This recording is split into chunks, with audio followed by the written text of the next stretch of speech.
That heifer right there just don't even care.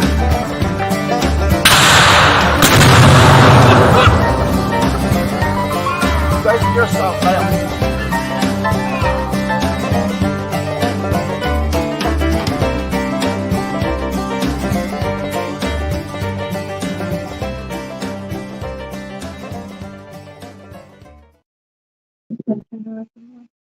What do you say, folks? We was yakking, trying to beat that last second. Mm-hmm. She was patronizing me. He's accusing people. Hey, y'all this evening. Hope everybody's doing good. Yeah. I'll get into where she was patronizing me in just a minute. See how many else love. I don't know. I just love that part. But we'll go ahead and get into it now. Why not? At the end of our intro, that cannon, y'all can't see it until, well, y'all can't see what I do, but every single evening or when we do this, that cannon goes off. Yeah. Yes. Love it. He does. He So- really loves it. She was aggravating me about it.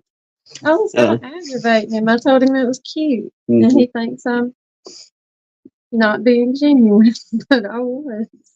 That's- Keith Spillman said boom. Yes, sir. That's it. Yeah. That's the favorite part in that thing. Jasper's ready too, Yeah. Jasper's pretty much on restriction. He got in trouble today. He pulled a stunt if ever this morning. He just jumped down. Yeah, I'm we'll gonna go go. later. We went for a visit. We wasn't gone an hour and a half, 2 hours. Left him and Stella out. And them two, I don't know, they're rambunctious. They play a lot. But they have the separation anxiety, if you will. Especially when she leaves. It's howling and barking and all this kind of mess. Well, we went on and left, come back, and went to set my teacup down or something on my table. And I seen little pieces of black wire with red wire and white wire in it. I'm like, what in the world? Well, Jasper done had him a heyday with the charging cable to the laptop. I vacuumed Yeah. up what was left of that charger. There wasn't even enough left to pick up anything. It was just shredded. It was like Unbelievable. you turned a 5-year-old loose with a pair of wire strippers. Mm-hmm. Pull pieces, then cut it. Pull pieces, then cut it. That stuff was everywhere. But he's been in trouble all day today. But anyhow, who all we got in here so far? Mr. Dan got me. Told him I've been corrected. Cannons are awesome, not cute. Thank you, sir. But it did mean his reaction to the cannon was cute, not the actual cannon. Yeah. Well, But his little reenactment every Sunday night. it's like the judge coming down with a hammer, y'all. The gavel. Boom. Everyone should own a cannon and fire it daily. Yes, that's He the could American so way. live by that rule if we own a cannon. Oh yeah, I can't. Y'all probably.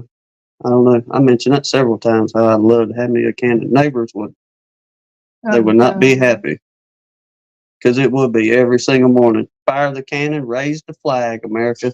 Let's start the day. You know what I mean? Good morning, America. Good morning, America. Wow. Okay. We're going to move on to bee stuff. Yeah. Well, we see who we got in here so far. Old Lee in DC. Boy, we got a good. We got a good laugh out of y'all's little. Yeah. Lee got in there first. DC Like told yesterday? him. Yeah, way early yesterday. Yeah. DC told him you was fast. Comical. And little old Vincent, he jumped in there. We watch him. He's the quick one now. Mm-hmm. Little Vincent. He's catching up. But let's see, Todd, Michael, Darren, Keith, Half Tracks. Mr. Dan, Brother Mark there, good old Brother Lee, Stuffy. Man, I made another batch of biscuits, Lee, because I can't get off your jelly. So I guess you can claim it because that stuff is awesome. It was good. Yes, sir. It's really, really good. Then, let's see, I had one last night. She cooked, y'all. She cooked. We had deer ham, Calhoun City, Mississippi, sweet potatoes. Mhm. You don't get better sweet potato in Calhoun City. That's fine sweet potato. Anyhow, she made that and made some biscuits, and we put that muscadine jelly on the biscuits. Finished that plate off, and yes, sir, you talk about good stuff. Thank you, Lee. Then this morning, got up and she had a few left, and I went to commence putting different honeys out of the unofficial, official entries. Went rummaging through. Yes, thank you again, Lee. Appreciate that. Lisa give Jasper some kind of old charging cable with hot sauce on it, and he probably won't touch another one. And Philip said we have open carry cannons in Texas. America. Yes. Grammy Lisa came in. Well, Jasper, he done good. For about a week and a half, we left him out of the kennel, let him run around, do his thing while we was gone to work with the other dogs that we leave out. And did fine. Come home, nothing tore up. If anything, you can tell where he chased one of the cats or something there today. But other than that, he done good. But last few days, just tearing stuff to pieces. But yes, sir. Well, who up, Tracy? Russell and Grammy. Awesome. We got a good little crowd already, y'all. Appreciate y'all coming in. Hope everybody's Sunday. What weekend went well? Ours was waiting on the rain. Mm-hmm. We were supposed to get the Louisiana rain that Lee and them got yesterday. And it was one of them. It just looked like it was going to rain any minute all day long yesterday. And it never did. No. Got up this morning, the steps on the porch wasn't even wet. We was like, we pretty much just wasted. Well, I missed it. Missed the day for the most part. But I don't know. It looks like you folks up there in the Carolinas and along the coast and all that, y'all been getting y'all a good dose of it with that low running up there. Looking at a little bit of that earlier. Yeah, Half Track said, I think he said good evening from a soggy and chilly foothills. Ooh, yeah, I mean. You see that it's frosty there. That was pretty looking. We watched your video a while ago. It was pretty with that little bit of that frost on the ground down through there. But that's some pretty country you live in too, out that way, DC. Oh, them big old trees. Looking trees on his place. Then we caught Ian's with all that snow out there. That's pretty too, but there ain't no way. No, sir. Once again, it's the same thing. Couldn't do it. It's pretty. But hopefully y'all don't get in a bind. I don't know if it's going to snow with that low coming up or not. What else? So we ain't done too much out there with the bees. We did make some stuff today. We did. Took Charlie's advice and we made the peanut buttery texture. There ain't no peanut butter in it. I mean, no texture. No, it's just like a runny peanut butter consistency. Yeah. But what we done, there's a jar up there. I made 2 of them. A pound. Kind of looks like pumpkin gut. Yeah. Waste time down. Like pumpkin pie filling or something. It's got that Grey Poupon look to it, if you will. I don't know what that means. You don't know what Grey Poupon is? Mm-hmm. Oh, Lord. I don't. Does anybody have any Grey Poupon? No, Yeah. don't. Y'all know what I'm talking about. Anyway, That's what it looks like. we said fancy. That's what it's a fancy mustard. Oh, And the okay. old commercials was like British people. Do you have any Grey Poupon? Oh. Yeah. I don't know what But, well before my time. but yeah, we're gonna try it out. Charlie was talking about make it where you could just kind of spread it on with a, I don't know, a plastic knife or popsicle stick. Just kind of run it along the top of them rails a little bit. See how they take to it that way. But all it was a pound of the pollen sub, rough estimate of a pound of honey, and 3 grams of the Apis biologic. What is it? The stuff you put in the pollen sub. Biolactivated, Yeah, one of them. I think. I think. Anyway, it's the one for the pollen. But got that put in there, and we're supposed to have some pretty days these next couple of days. We're gonna go out there and see how do they take to it. Then actually be able to hopefully get those bottom boards on those oil trays. Mm-hmm. But we're gonna kind of do a little test run on that because some folks comments are using like a mineral oil, and some folks are saying use diatomaceous earth. So it's kind of like a split between the diatomaceous earth and the oil as far as what folks use. Clean up, all that good jive. Like I was telling Philip though,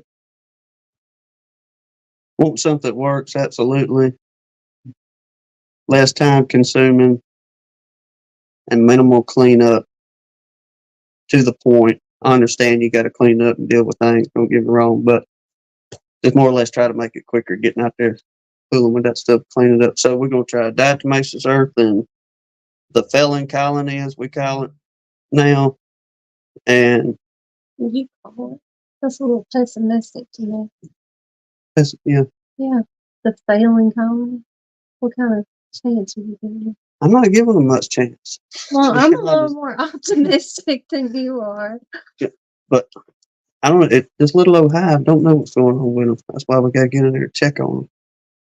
3.5 weeks ago, there was no brood or nothing in there. They were starving out.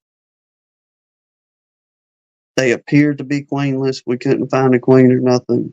So we was going to make it to where once we got one of these other little nukes or pick one up, just do a combine and let them go together. But ain't been over there to get another nuke yet. So we just kind of just been letting them sit idle. You make it, good job. But went out there earlier whenever we got done with that little bit of pollen sub and the little scrapings that was in the pan. I put some on the wax paper, took it down there and was gonna feed it to them. And they was dragging out. I'm about 90% sure a worker. You know how they'll find one of them dead workers or something like that in a cell. But it looked like a worker they was dragging out, chunking on the ground, and there were drones in there. So I don't know. Did we miss the queen and just she stopped laying? Don't know. It's a mystery. Mm, What you chatting? Mr. Dan asked Philip, I thought you said felon colony. There's that accent again. No, Mr. Dan had asked me what have I done with propolis, and I was trying to tell him I made it so far as getting it in the freezer, but I haven't made it any further. Are the oil trays like the ones Bob is using? If he got the same one Chris uses. Okay, I think early on Chris took him one of his oil trays up there. It's the wooden one that it slides out from the back, so you ain't got to worry about being in the entrance. It's not the the little add-ons that he got. The plastic ones, I think they are. It's the wooden one with the actual metal tray in it, not the plastic one. But I don't know. We'll see if I can rummage up that piece of paper again. But anybody interested in them, man, it's good product. What the man makes, good heavy gauge wire. Everything's screwed together, not nailed together, so you ain't got to worry about your board pulling apart and all that good mess. But interested to see, especially come beetle season, and that's really just right around the corner. Where we at? Another month and a half, 2 months. It'd be time to kind of start gearing up for things. I can't believe December's almost up already. Just about halfway through it now. Past halfway. Yeah. Yep. All right. A little bit. You want to get into the preludes? Mm-hmm. And don't know how long the battery's going to last on the bee journal. The old Jasper, chewed the cord up there. But got a couple things. I'm at least for sure the first one ended up running on that little honey recipe, making different types of cookies, and there was a recipe or two in there what to use, but they was very simple. Yeah, but little they sounded recipes. really, really good. Yeah, they did. There's Ian.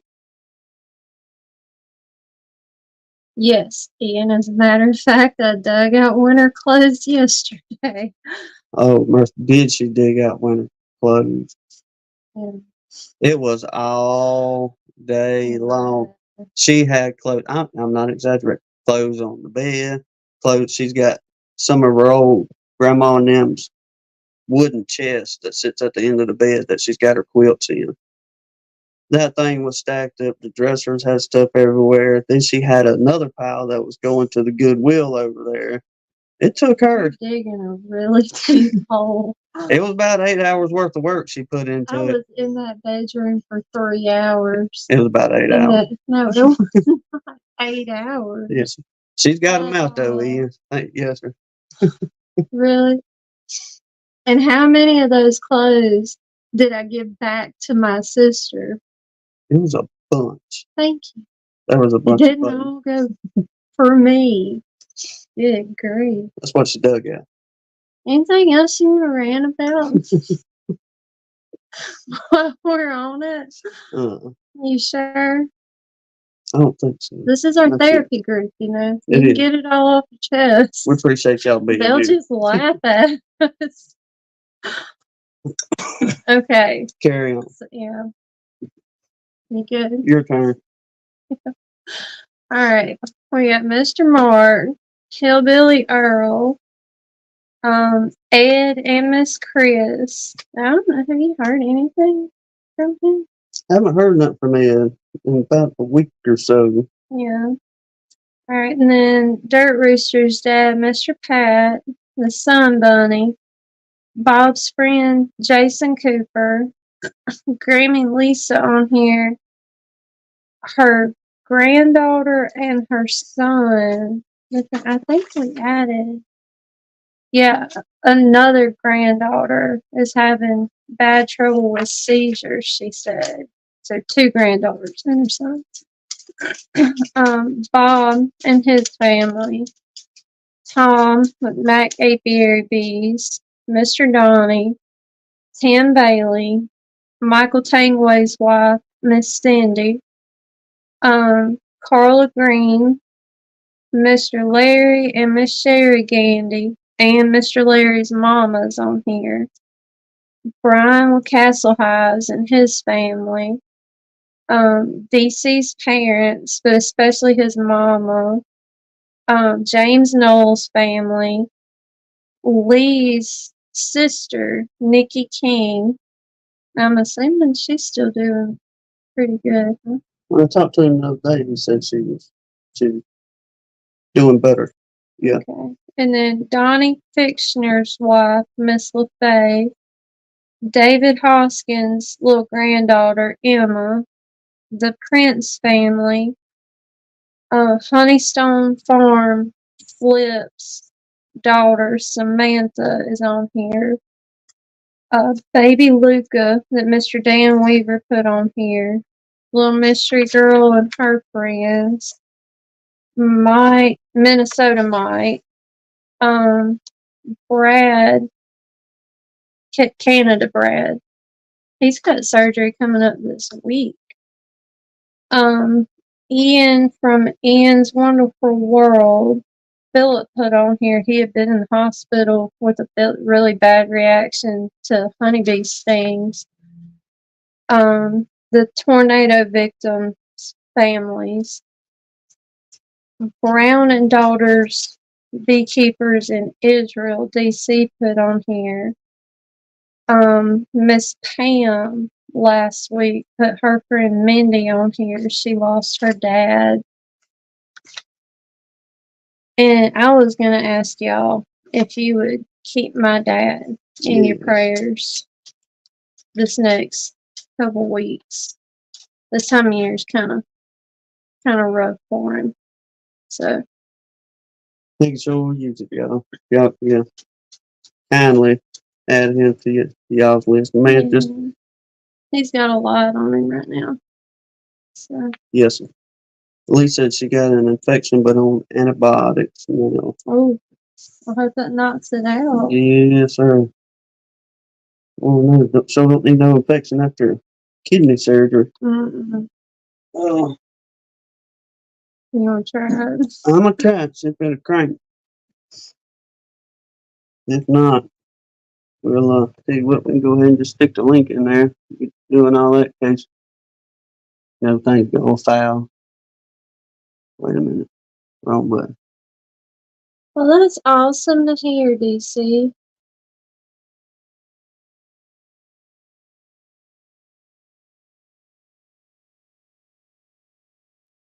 Oh, Brian, I bet you're taking a deep breath, aren't you?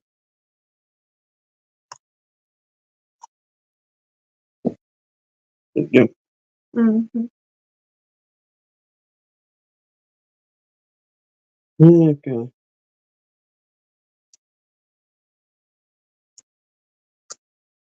Yeah, I think Hmm. I'm sorry, I think it Okay. just showed up. All right. Let's see. So I was telling you that's awesome.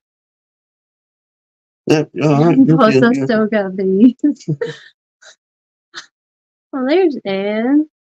Good deal. Yes, good to see you in here, Ed. Hope you're feeling better as well, Yeah. Russell. All right, y'all. I'll give you just a minute, just in case ones that didn't come in here or didn't see it in the chat. I just said that all wrong. If you're here, you know what we're saying. Yeah. Uh, Some of them anyway. the honey recipe that I found in the American Bee Journal, volume 36, number 41, but you can go back to and anybody interested in making these things, but they sound real good and they look fairly simple to make. The only thing is you got to remember this is the late 1800s. So they didn't go in there and set the stove at 350 degrees for 20 minutes. They just stuck it in their little oven and I reckon kept an eye on it till things looked good. So it don't tell you what temperature to cook, nor does it tell you how long to cook them, but use the best judgment, I reckon. We're not.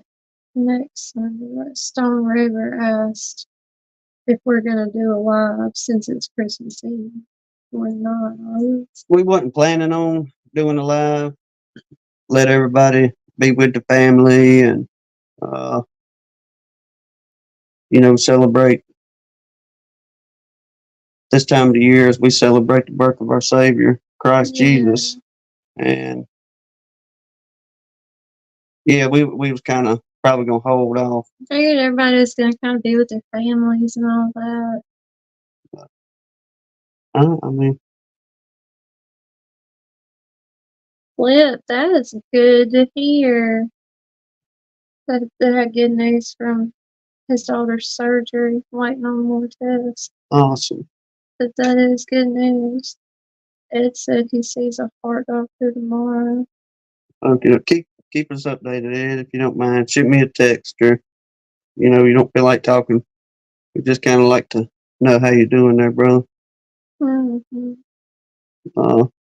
Okay. No, well, give everybody time to get. Well, I didn't even finish what to go get for paper and pencil and paper.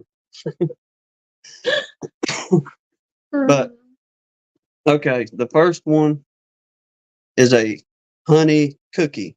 Mm-hmm. That's all it has. 1 quart of honey mixed with half a pound of white sugar,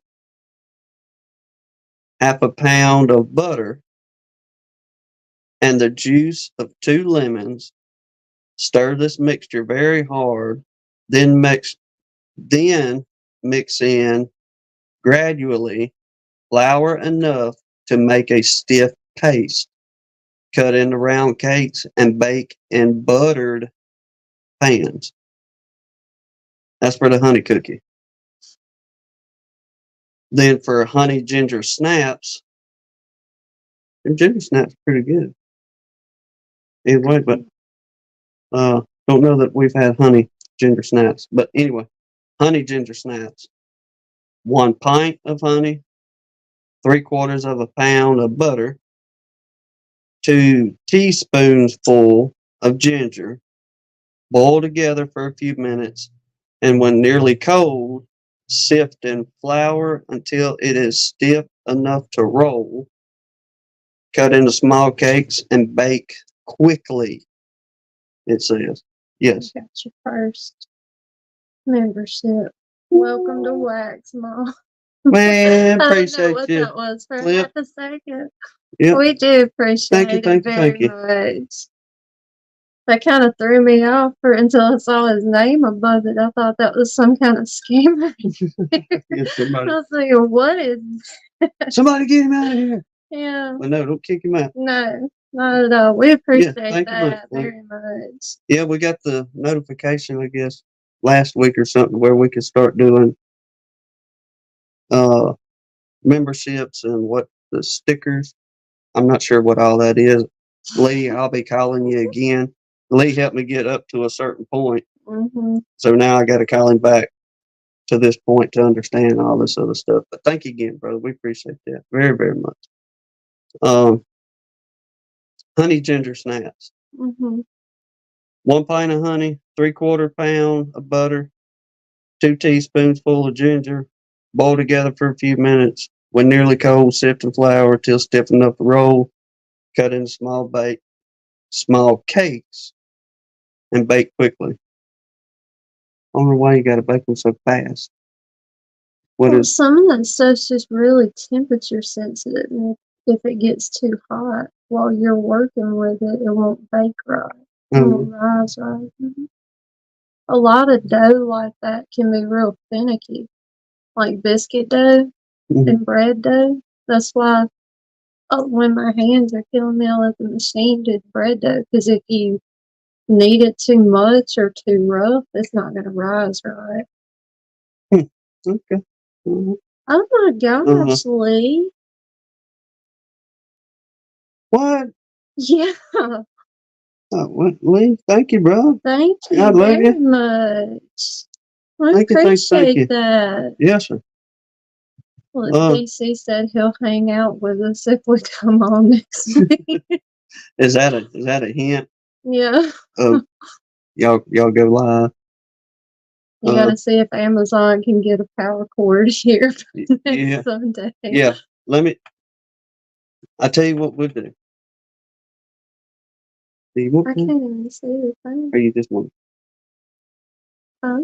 I mean, if we can keep the computer running, that's fine. Okay, I tell you what we'll do then. We just didn't want anybody to feel like, they're going live and we got to be there if we got a family thing. Yeah, no. We absolutely want, you know, you to be with your families and stuff Yeah. and all that. But it's what we do.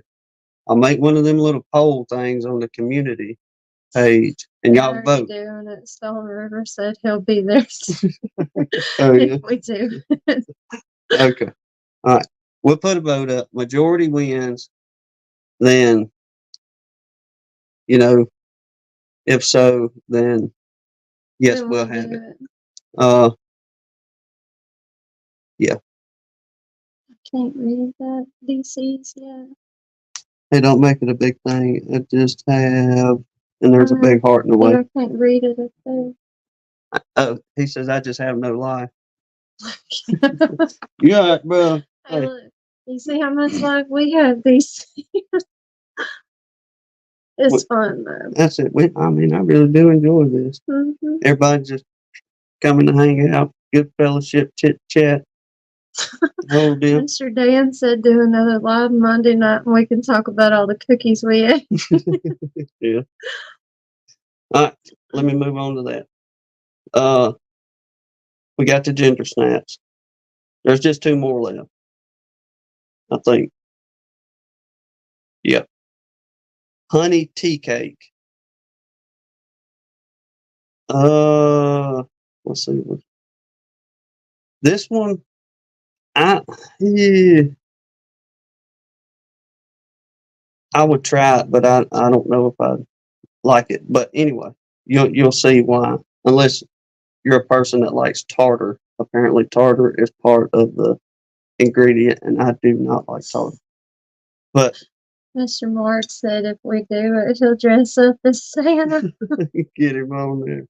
All right, Yeah. that'll be good. Will you come on dressed as Santa, Mr. Mark? We'll do it if you'll join the live stream as Santa Claus. I can see him I'll now. make you a deal. Nice overalls. I wonder if he's got some of them old corduroy red overalls. That would be hilarious, wouldn't it?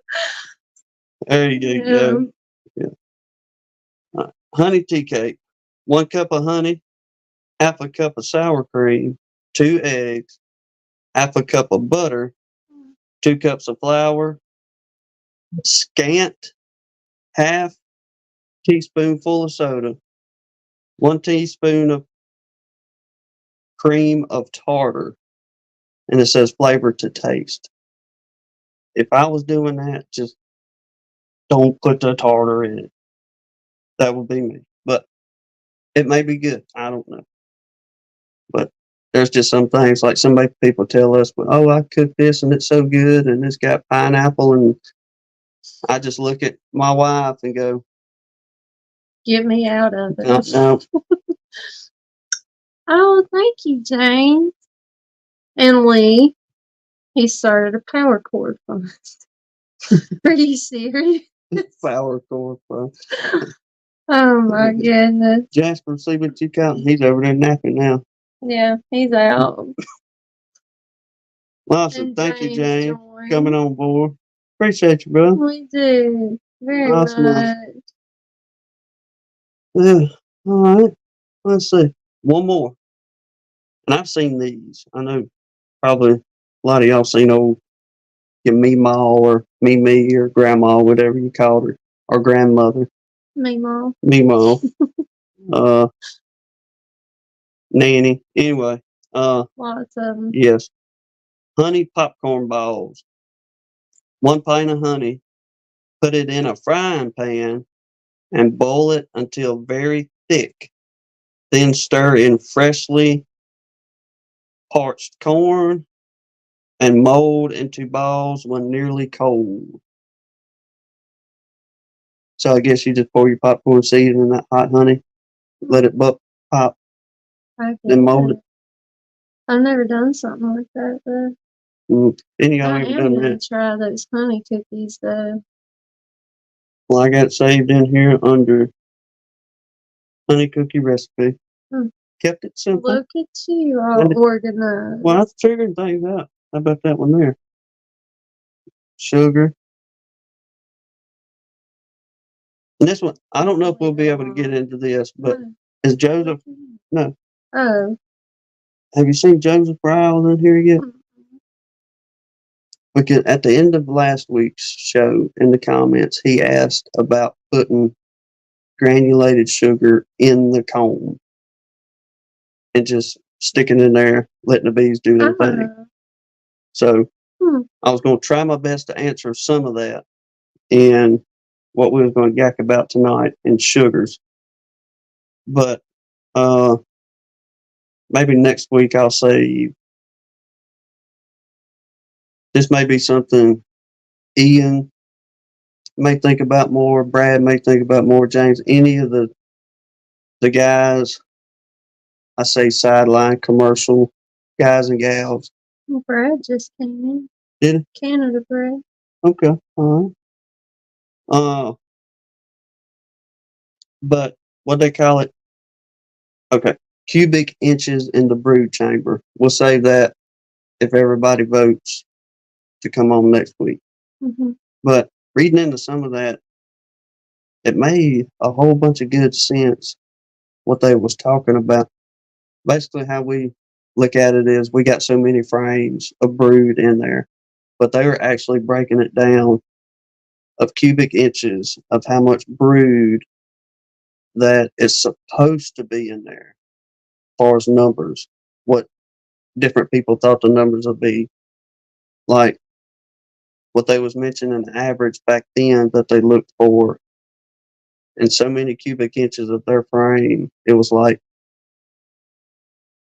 2,000 larvae, and all those cubic inches on that frame is a rough, good number for what should be carried on. But anyway, we'll save that for if we decide to come on next week. If not, it'll be first of the year. Yeah. Mm-hmm. So where are we going tonight? Sugar. Feeding sugar. Oh, in the frame or in the column like you was talking about. Yeah, but I gotta find the right one. Yeah. All right, while I'm trying to look, has anybody fooled with, and I'm pretty sure y'all don't hold me to it, but I think it's in this article, but powder sugar. Because apparently one of the arguments in, I believe the article we're going to get into, it just goes through different people's questions and answers real quick. Then the actual article, it breaks down different sugars and stuff, is long, so I know it'll be enough time to kill the hour and a half we got this time. Yeah. But using powdered sugar, and one feller was saying that that's the best way to feed bars if you're going to do a brick or a patty fondant type thing, was to use the powdered sugar. But it gets into the reason and why, and that other one I believe. But let me run this down here and find what I'm looking for. Page 36. All right, we're in the American Bee Journal, January 19th, 1887, volume 23, number 23. Now I got to find the page. What? Going too fast for me. No,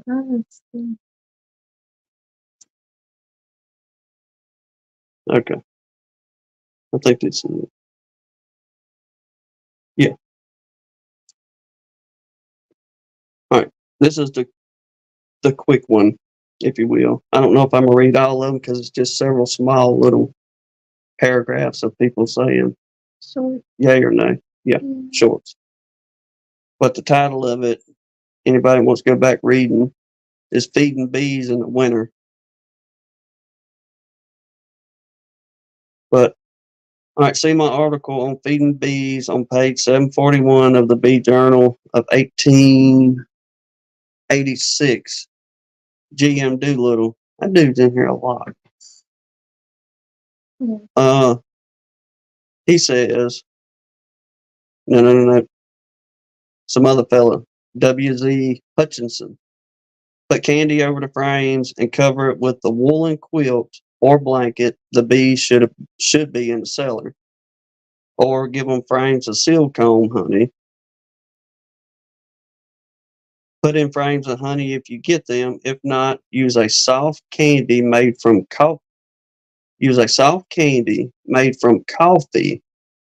a sugar and water. Place it on top of the frames and cakes or bars. Let me make sure. Put in full frames of honey. If you can get them. If not, use a soft candy made from coffee. Me neither. Any of y'all know about the coffee trick? Whatever that is. Let's see. One other fella saying put them in the cellar, lay some sugar candy over the frames as near as possible to the bees. The candy is quickly made by mixing honey and powdered sugar. That's from Data and Son.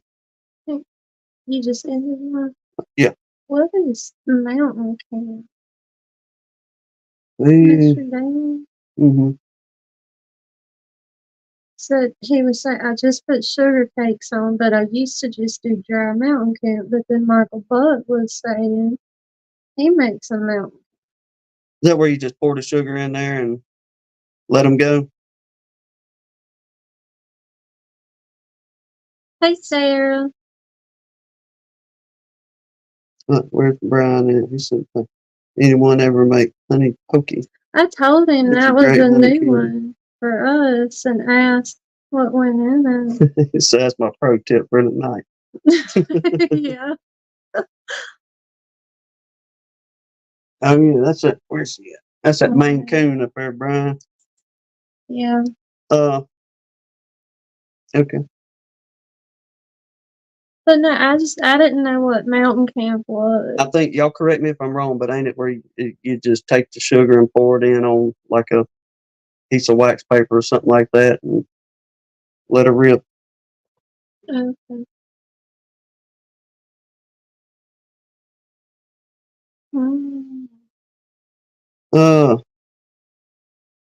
Brian.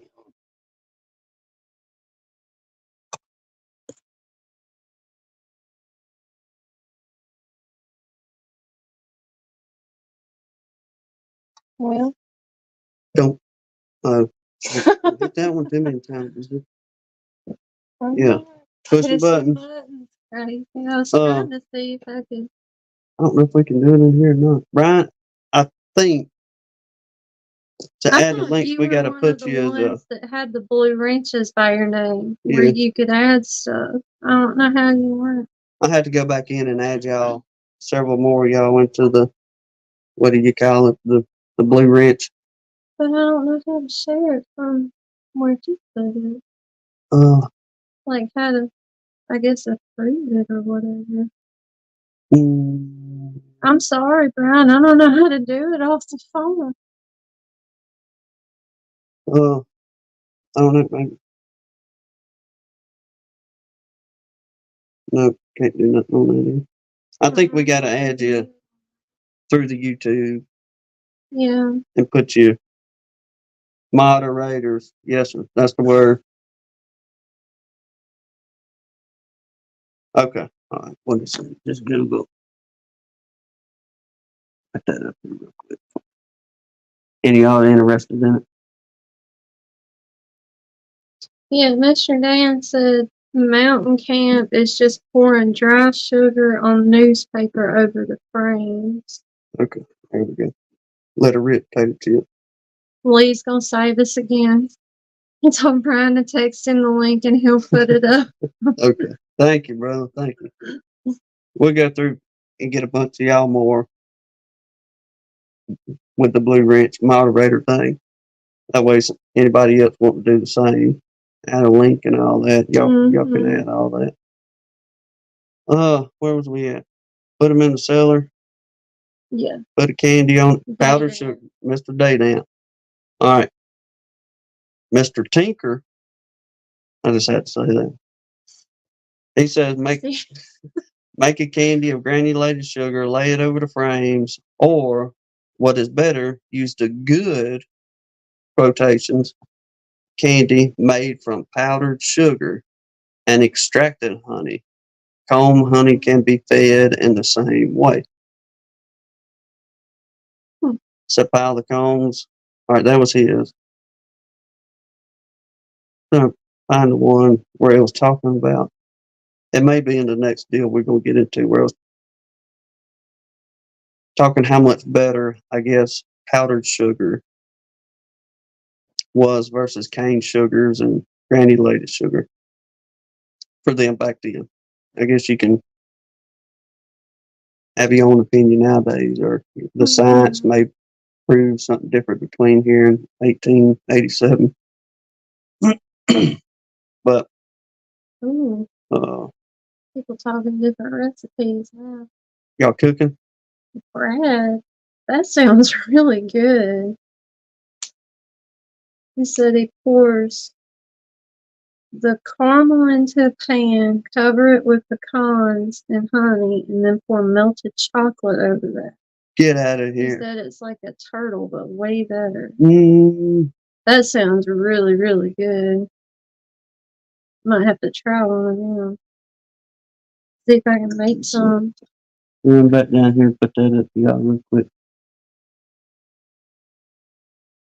Mm-hmm. That Yeah. is. There we go. Okay.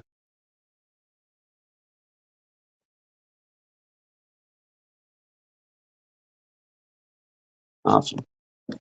Well, everybody dishing out them recipes this evening, ain't they? They sound good. May have a different candy mix to come next year to do your cookie making and stuff. Mm-hmm.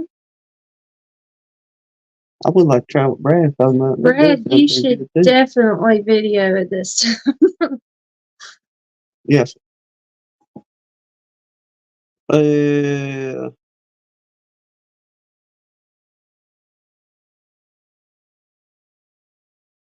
All right, here's one feller having a hissy fit about people having to feed their bees. Oh, Yeah, he said, I let others answer that have had more experience. It's a blunder to have bees in such condition. How dare you have your bees? Right in that tone of voice. Well, I mean, you know what he's saying. He's being dramatic about it. If not, he wouldn't put his article on here. This is apparent. Some of this is like a modern day Facebook with some people in the journal. Notice people having hissy fits over what somebody else has said. You're wrong. Let me tell you. Mm-hmm. So, where's the rest of it? It's a blunder to have your bees in such condition. The time to feed is when they can fly freely with emotion. He did not put they need to fly with emotion. You're getting too emotional over this. Well, the man is like Mr. James Hedden. He ain't happy, which it does make sense. You should let your bees go into winter with feed. But he just had to tell everybody. All right, Mr. C.C. Miller, we'll end it on that. He says, I think the very best way is to give combs of honey, either laying them on top of the cluster or hanging them right in or beside the cluster. At any rate, see that the bees get to the honey. Mr. C.C. Miller.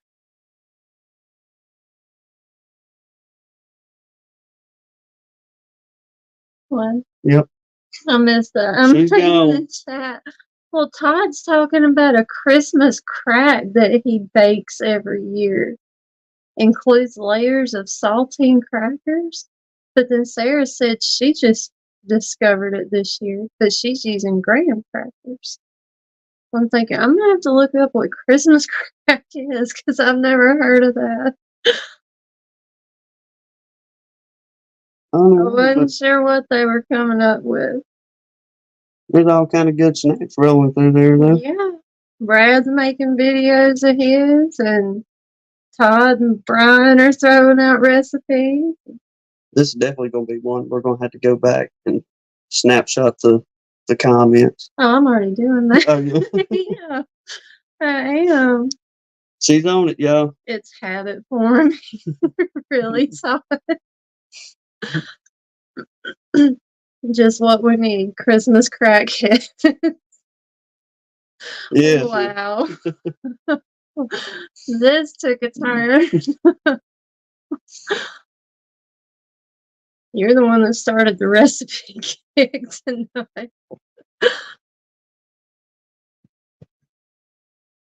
Well, hey, look, I mean, Getting some good tips. that's what I'm saying. There's some good stuff rolling in here. Yeah. And I thought I was going to do something, thinking I was going to do some honey candied pecans today instead of walnuts, but completely ran out of time. Oh, Lord, somebody. My mama. Yeah. We God love love her. We love her dearly. Where she stays at now, she sold her house, moved into like a retirement facility place or whatever, because she says, I don't have no yard to keep. I ain't got to fool with this and that. I can just do my thing and go. Well, right behind there is a grocery store. And them old biddies that live all up in that housing community deal, they know when them sales is going on, and they make a mad dash over there to beat one another to get these sales. Well, swung by the other day, seen my mama for a minute. She comes out with like 2 bags of pecans and walnuts. I was like, Mama, this is plenty. Please stop buying, you know. But that'd be good too. Now Ed's talking about a drunk turkey.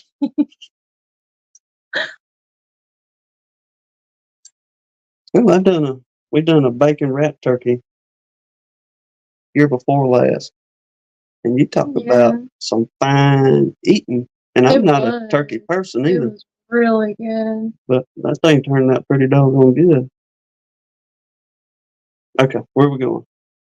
Well, here's a bee comment though. Okay. If I put frames of honey in the hive this time of year, I scratch the catkins to give them a start, but find the bees eat the dry sugar before their resources. Maybe they're trying to save their resources, or they prefer the dry this time of year. That's a good question. I'm not really sure. The only thing that I can think about, like far as just in my wild head, if you will, like I'm not a picky eater, but you can ask Hannah. She can fix me a plate with everything that I like, but I'm going to eat one at a time. And I always save my favorite for last. It don't matter what plate of food I get. I just rummage through, eat one, go to the next one, and once again, save the best to last. Maybe that's kind of what they're doing. So, well, we better hold off on this honey situation until spring gets here, because we don't know what's going to be the result coming into it. But these humans is feeding us all kinds of sugar, and we can fill up on it until season. I don't know. That's really interesting, though.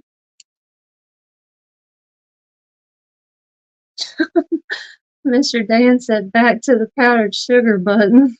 Oh. I think the anti-caking additives create problems for the bees.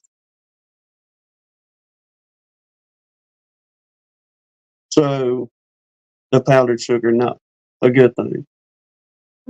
He thinks the additives they put in it create problems for the bees.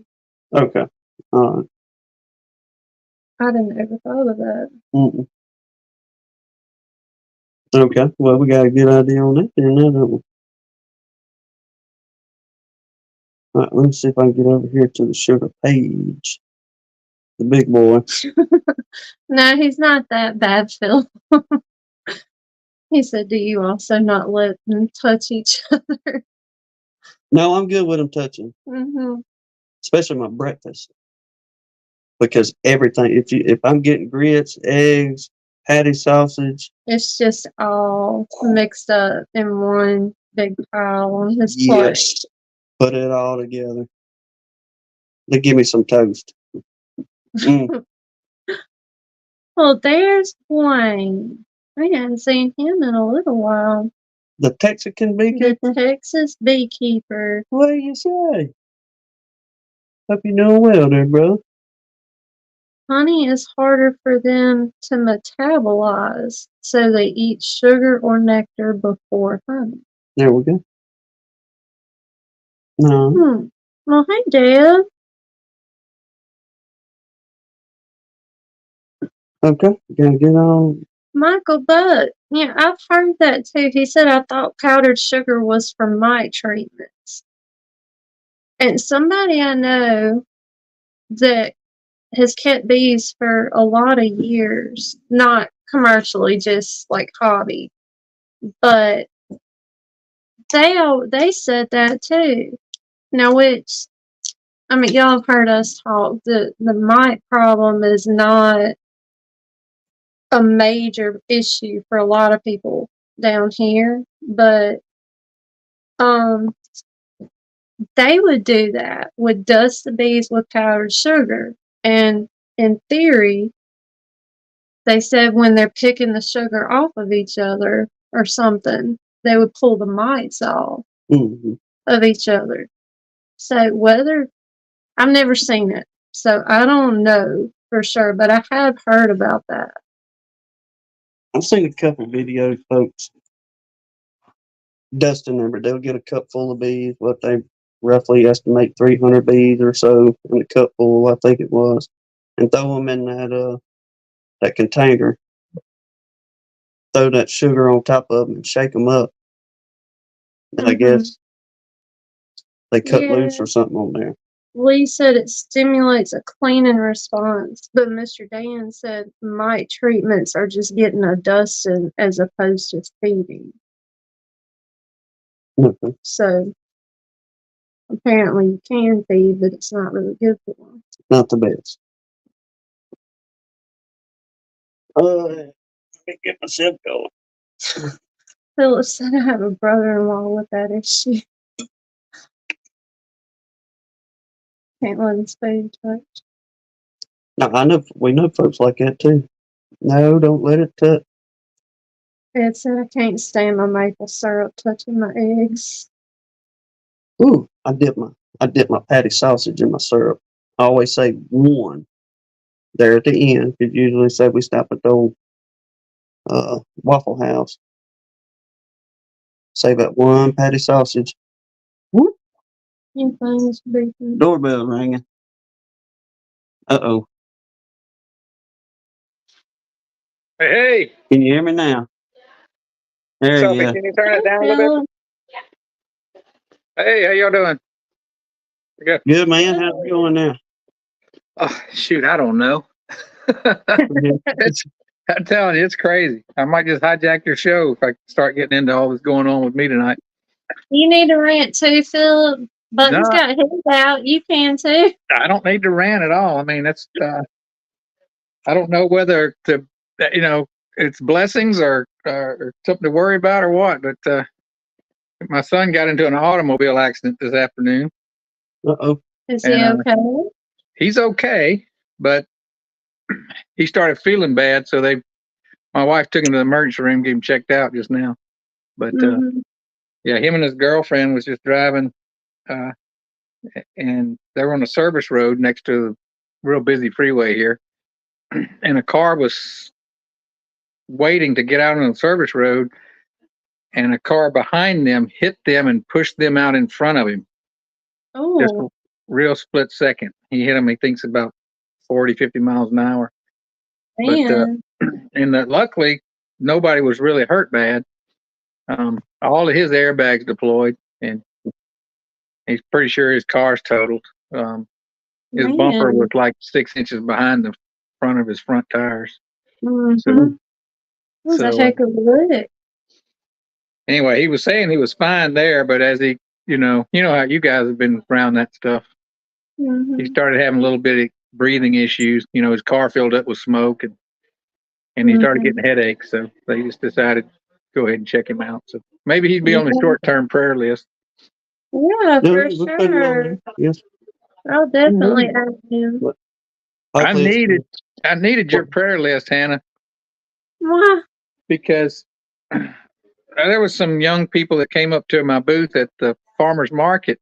One of them's a regular customer, and she brings like a different group of friends by every week. But one guy hung around and asked if we needed to, you know, anything for him to pray about. And I was caught in a kind of like a deer in the headlights moment. Because I could have loaded his wagon if I'd had your prayer list with me. Yeah. But I was sitting there going through all my mom, you know, she's old, but she's in good health for her age, and all my kids are healthy and we're healthy and all that. And I was just like, man, I felt like, you know, you get one wish, you know, the genie. Yeah. And I felt like I was blowing it. And you froze, didn't you? I did. I couldn't do anything.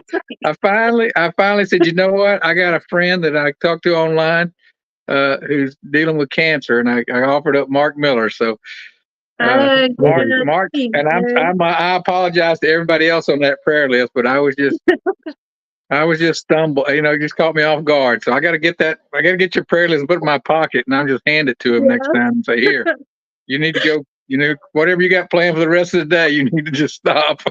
You gotta pray for these people. Exactly. Absolutely. Well, you can just tell them, pray for my beekeeper's prayer list. There you go. I should have done that. Yeah, I should have done that. Oh man, yeah. The Lord, that's how we have to. Well, I mean, that's how I pray about it. Lord, not only, you know, our church prayer list and our beekeeping list, but, you know, every prayer list around.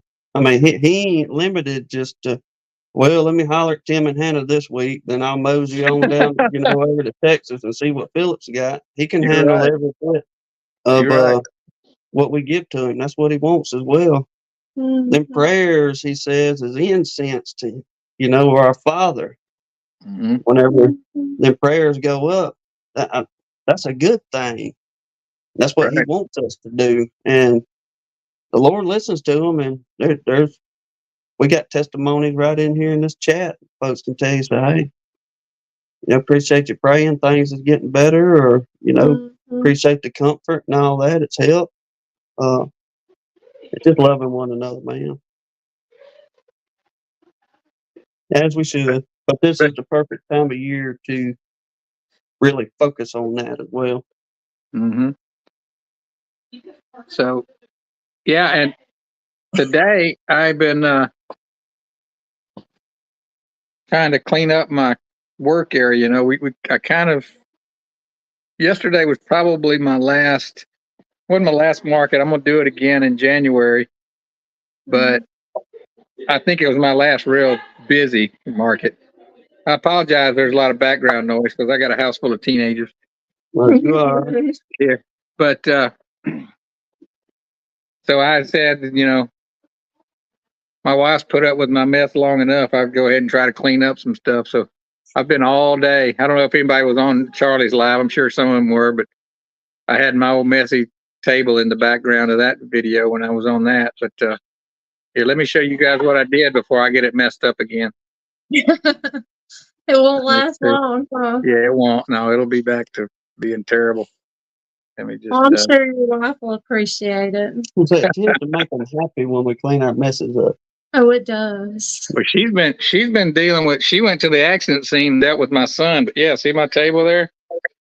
And I see the tabletop, Phil. Yeah, exactly. You can see it. There's Sophie's earrings. I made myself like a little store here in case somebody comes by to buy some honey. Yeah. Oh, you know what? While we're here, look, we can talk about our Hives for Heroes giveaway. I was going to ask you about that too. We're going to the 8 p.m. tomorrow. I just been lazy and ain't went, but we got to go to the big city tomorrow. I figure out how to do the Dale thing. Yeah. It's really dependent on your bank, Hannah. Here, let me go show you these craziness in my house here. I didn't do any of this decorating, but I think my mother-in-law and my wife did it. Oh. Look at Look down here. Look at my dog there. Is that the one that was you dressed like a bee for Yep. Halloween? Yep, that's Mo. Yeah. And my daughter is dog sitting, so we got this guy here. That's Luke. Oh. She's dog sitting him for a week. He's an old timer. Yeah. Yeah. And then we got these crazies here. There's Parker and Olivia. Y'all know Sophie. And Yeah. There there's you go. Carly. And look what they got going. This is what I wanted to show you guys. They're decorating Oreo houses. Let's get some good look here. Oh, I don't know if that's it's a competition or awesome. not, but I hope I don't have to judge. I think you're a little biased for that. Let's see. Good, what you Just got there, telling Parker? everybody wins. Yeah. I told you guys it was crazy around here. Oh, hey, that's a good time. Family at the table doing y'all's That's thing. it. Yeah, no, it's like I said, it's a blessing. You know, we've got the little issue going on with my son Jared, but you know, you just take it as it comes. I hope he's okay. Hopefully just I think go he's gonna to be fine. oxygen and a couple scans and he'll be all right. Yeah, they'll just hopefully they'll get him checked out and he's good. It's always best just to go ahead and make sure though. Was it airbags? Airbags in What's the that? ride? What'd you say, Tim? I'm sorry. Were there airbags in the vehicle? Yeah, you said Oh that. yeah, Right? Yeah. he bought he bought my brother's BMW. Got a good deal on it because he got it from my brother, but he put a bunch of money into it. So I'm hoping he'll get something out of it with the insurance, but we'll see. Yeah. But Okay, yeah, that's he said every airbag in there deployed, the front, side, everything. Yeah. So So they don't had some- total it for sure. he had some weird scrapes or cuts on his wrist, and that's probably where that flap on that airbag hit his Mhm. arms. But They uh, scratch and burn you. yeah, so that, but I think he'll be all right. Also, you know, we ought to say a prayer for the young lady that caused it too. She was drinking and she got a trip to the police station. Oh And no. so She went with the blue lights. she had to leave with them. So we ought to say a prayer for her too, because she's got a long road ahead of her for sure. We sure do that too as well. Yes. You know, it's just sometimes we make mistakes in life, and Lord knows. hopefully we learn from our mistakes. Sometimes it takes several of them. In Yeah, my that's case, right. but hopefully, you know, everybody comes out good on it. That's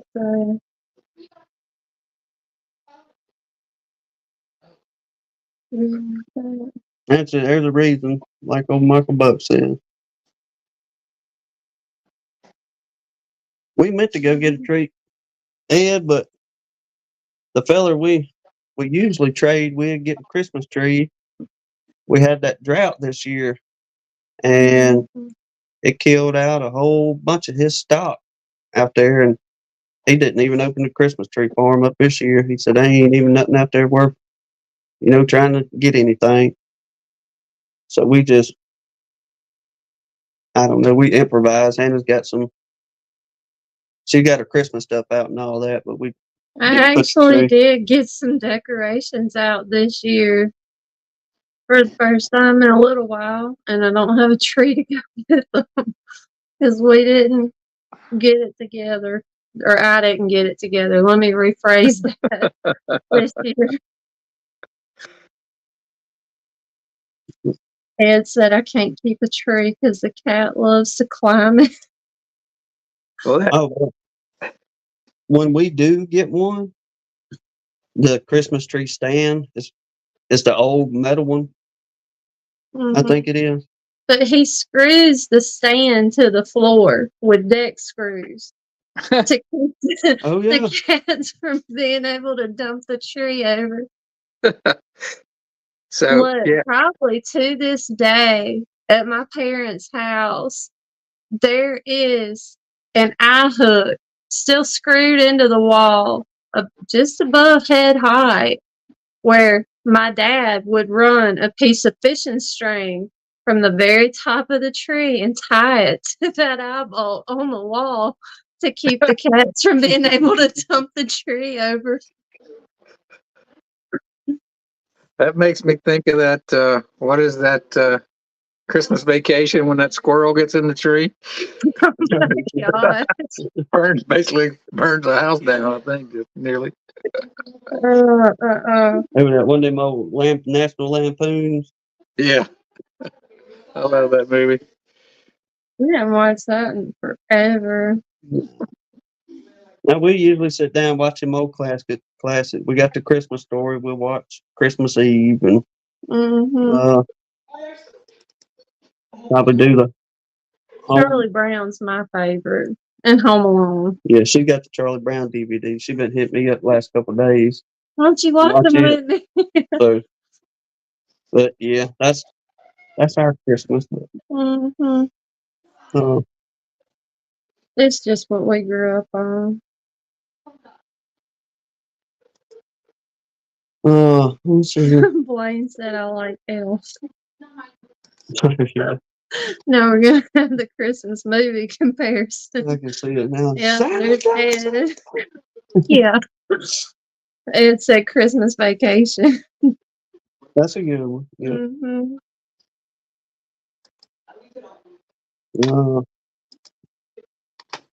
Yeah, that's several of them old good Christmas movies. Funny ones. But what else you got in them there comment? Well, Philip, you started going off about how much you got done. You didn't did you finish telling us about the Hives for Heroes? Oh yeah, thanks for reminding me of that. I was actually sitting there trying to get logged in on the computer, but let me. I'm going to do that drawing on Tuesday. Thursday, not Tuesday. Thursday at 7. And Lee's trying to help me get set up with StreamYard. Anybody wants to go live, they need to understand that it takes a little while to get StreamYard going, doesn't it? Mm-hmm. I'm glad I contacted him when I did, but hopefully we'll get that going before then. And I've collected, let me think,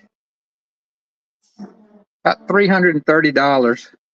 Awesome. But there's only about 110 tickets in there, so all your listeners need to go ahead and Zelle me because you got a pretty good chance if you buy $5 or $10 worth of tickets to Okay, cool.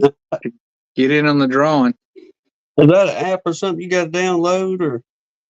On the Zelle, my bank. The reason I even take it is because my bank had me set up with it, and then I started taking it for honey sales. Apologize for those lights in the background here. Let me see if I can turn around. But so that's all I ever do is Zelle through my bank app. So I don't know if you have a bank app, you could do it that way. I do have a bank app, but I don't know if I can do that. Let's see. But It's something you might be able to do through the. Okay. That's what he's saying, maybe. Hang on. We'll take all day work. Oh, no, we'll run us through there and see. Maybe it'll work through the banking app. That would be awesome. But anybody, yeah, y'all go support Philip if you can on that. Like I said, it's going to a great cause and the money be put to good use. That's awesome you've raised that much though. yeah, I think because of your I know you froze up. No. He froze. Very good. how's that? So I'm back. Oh, There there you you go. Okay, yeah, I'm sitting there. Because I'm on your live on the phone, my computer's not trusting it as me, so it's trying to send me all these codes and I know. stuff, So, Is this you? yeah. What- Okay, now I'm signed in here. Let You me had see. to upgrade the app. What we do? Here. Yeah, I contacted the lady to just ask her if I could talk about her donation a little bit. Mm-hmm. And she told me, she said, you can tell them it was Karen in Montana, and she told me only put one ticket in the bucket. Don't put any more than that. Even though That's she gave, awesome. even though she gave a lot of money, and she probably listening. She listens to you guys every Sunday. She also told me that she said before I send money to anybody, I pray over it and make sure that it's the right thing to do. And she said, I just think you're an honest person, and I really enjoy listening to y'all's program. So That is Well, awesome. awesome. Thank you, ma'am. that's a credit to you guys. And she mentioned Charlie and Bob. I made fun of Lee because she didn't mention him by name. She said others. Others. Poorly. And I thought, you know what? Lee got to go offshore fishing with the big boys, so he deserves to get left out of something. There you go. You're not so sore about that, are you, Philip? I never was sore about it, but it's fun to make fun of him over it. That's Bob that's sore over it, but I don't, Yeah. it Hey, kind I of saw became, Bob come in here for a second earlier yeah. in the chat. Oh, you made Lee cry, Philip. No. We're gonna have to send Jasper over to give him a hug and cheer him up. That's right. That's right. He passed out in that chair over there. If I mute this. Mm. All right. Well, I'm gonna jump on here on my computer, so you might see me coming in twice. Oh yeah. And then I'll see if it'll let me in this way. Because my arm's getting tired holding this phone up. But I kind of wanted to show you guys all that stuff I was talking about. Like I said, it's No, I great. appreciate it. I'm trying to spread the word as much as possible. I know you're kind of running out of time on it, but Yeah. people still got 4 more days. Yeah. Yeah, I guess I could setting camera. Buttons. It's another buttons. Mm. Buttons number 2. Yeah, there's the gift basket. Oh yeah. Hang Yeah. on, let me make your thing big Okay. where people can see it good. There you go. Yes. The 3 kinds of honey. And then lip balms. It's hard to see down in there, but there's some wood conditioner, which is basically that stuff right there. Yeah. Mineral oil and beeswax. And then there's 3 pair of Sophie's earrings in there. They've kind of gotten all jostled around. And then there's 3 candles in there too. There's a candle right there, and right there. Yeah. You did Yeah. pretty good on the candles this year, didn't you? I did. I ended up buying some wax because I was going to end up using too much, all of mine. I wanted to keep mine, it's like I told Brian, I'm copying everything. Oh, this is my computer where I'm trying to get in. Let me get you guys turned around again. But yeah, I'm copying Brian. When he said he ordered wax to make candles, I was like, well, that's a great idea. So that's what I did. I ordered 10 pounds of wax to make some candles. Yeah. So, I think so. all right. Okay. Let me see if Hey, can you read the comments, Philip? Brian said, talk about what went well and didn't for your gift baskets. okay, I'll do that. I'm trying to get He's trying to come in. yeah, let me see if I can come in on the computer and then switch to my headset here. Although it said to come in without the let me try this here. I'm gonna put the phone down for a second. Okay. You're gonna have to look at the ceiling for a second. Okay. It won't let him. Yeah, let me Let get. you in. I'm gonna get out on the phone. Okay. Let's see if that'll work. Brian said, yeah, Philip is one of my stalkers. I am, Brian. One of the many. Watch him. Well, I mean, O'Brien got quite the crowd following him too. Yeah, he How does. he's doing his marketing and business and Mhm. the whole cream honey situation out there. The man is doing Man, it good. is incredible how many people have started in on the cream honey venture since he did that talk on it. I mean, everybody is trying their hand at the cream honey. And I think it's gone good for a lot of people. I know it went pretty good for Bob, and Ed was doing Ed it with, making it. he kind of getting a customer base that was picking it up. So others out Who there doing it. else? Oh, I know Sarah and Lisa have been doing it. I know there's a good handful of people started really talking about it. Alex out there up there in Canada, he was Yeah. having him a good run with it. Uh-oh, it won't let you in, Philip. Oh No. no, that's weird. No, won't Oh let him in there. wow, Ed said it doubled my tape. That's awesome. Sweet. See how I did that? Mm, Mm-hmm. too cute. Mm-hmm.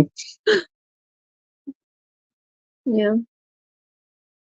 Well, and who Todd? Todd's doing real good out there. Yeah, he got on it too. Try again.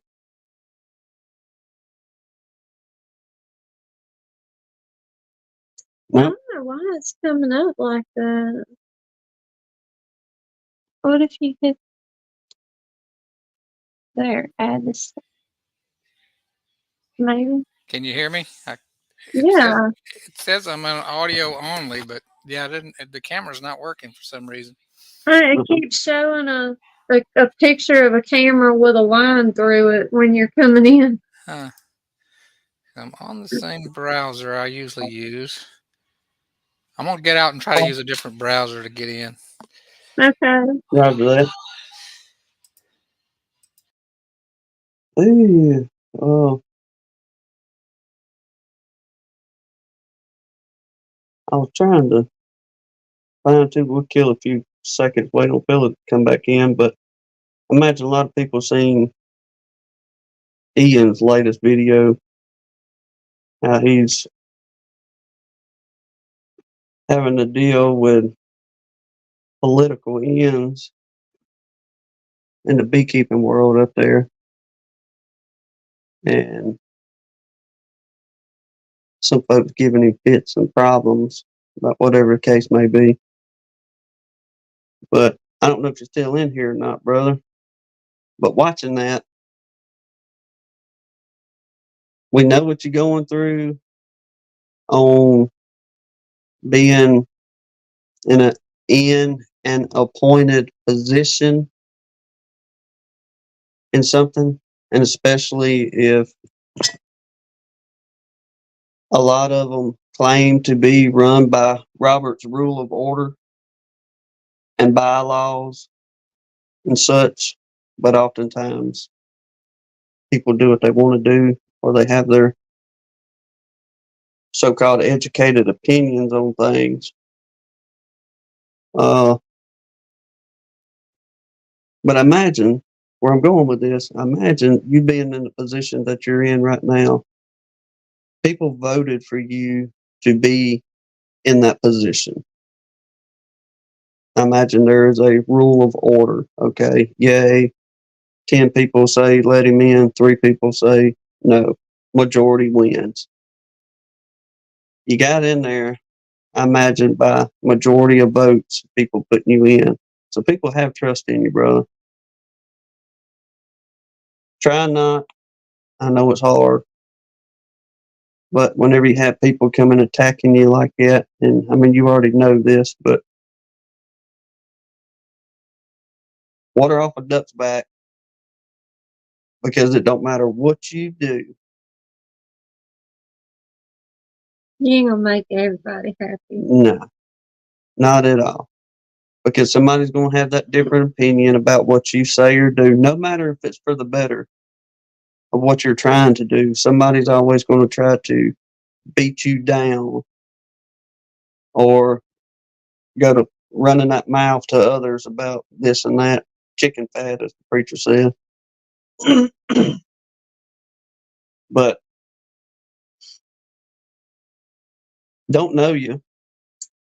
But from what we have kind of picked up on you, you don't seem to be the type of man that is out trying to hurt nobody in the beekeeping community. Oftentimes, whenever you're on the lives or doing your videos and things like that, you're trying to help people in some sort of beekeeping. You're not the dude that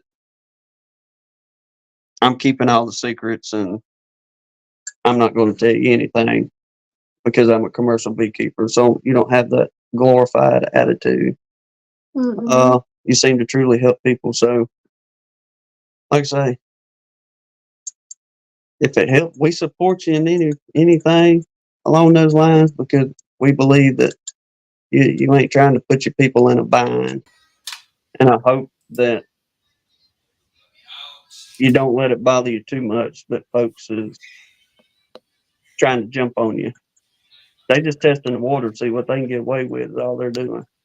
And once you shut them down, they gonna still run that mouth, but oftentimes they ain't gonna come back to you unless they got a group of folks then. But hope it all works out. As I say, Lord willing, it'll come out in the wash and y'all can get on a good level and everybody work together and Move forward. move forward and make things good. I'm done with my preaching. Galloway lights coming in. What do you say, Frank?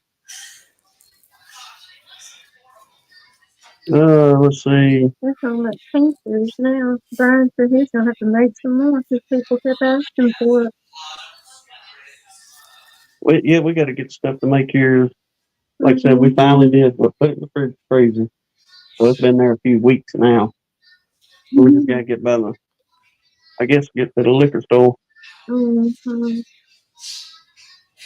Where was it? Oh, Hannah's got one of them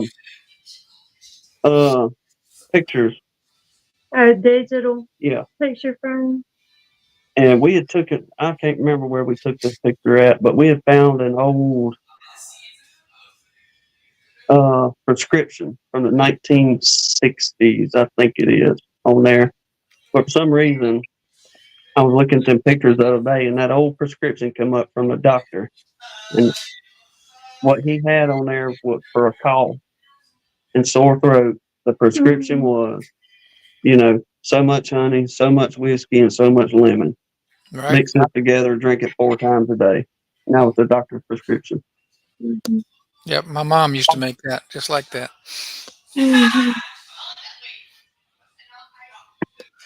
Yeah.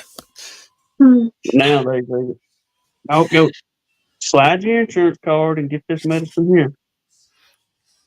Yeah. Yep. Yeah. Well, Brian's talked about the propolis. I've been having people ask me for pollen. It's starting to come up more and more. And I do get I've gotten 1 or 2 requests for propolis. I haven't done any tincture. Nobody's asked me for that, but I think some people just want to buy the propolis raw.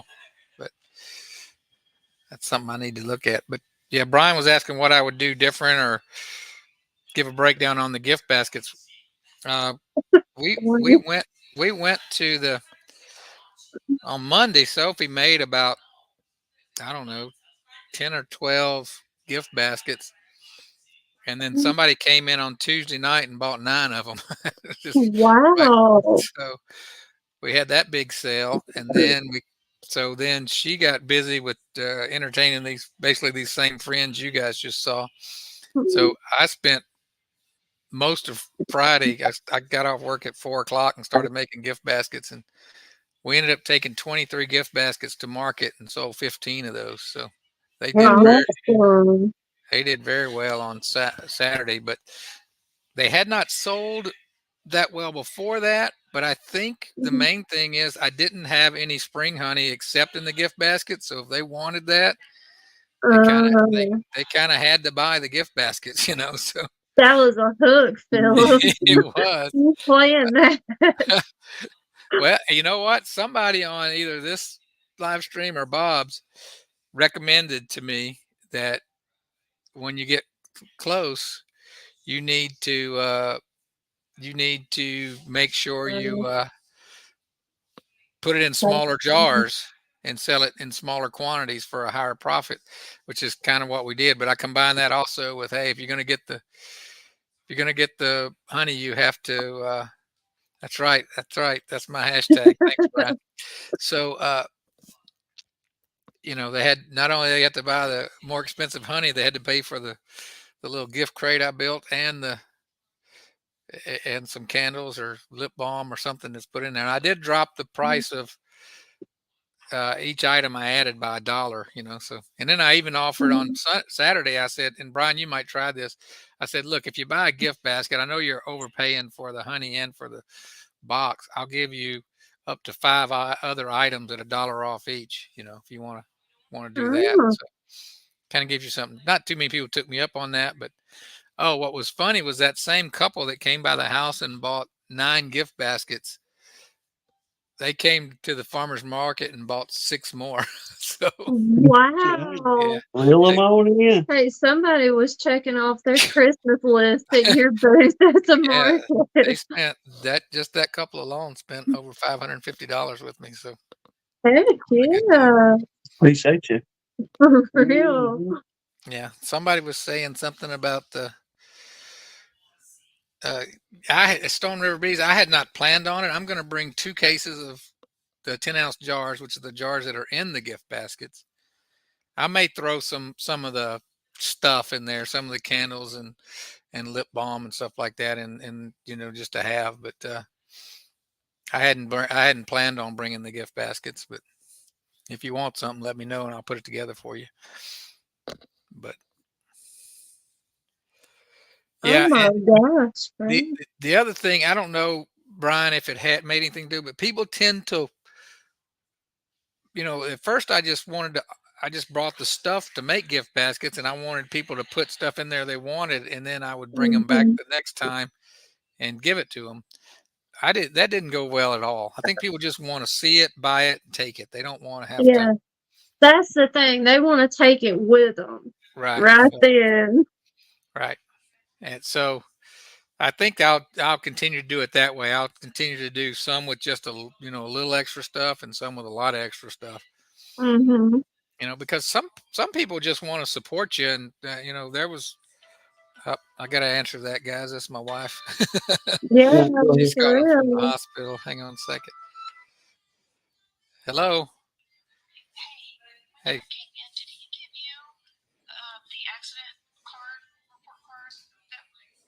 Yeah, it's on the counter. You're on live right now, so don't cuss me in front of everybody.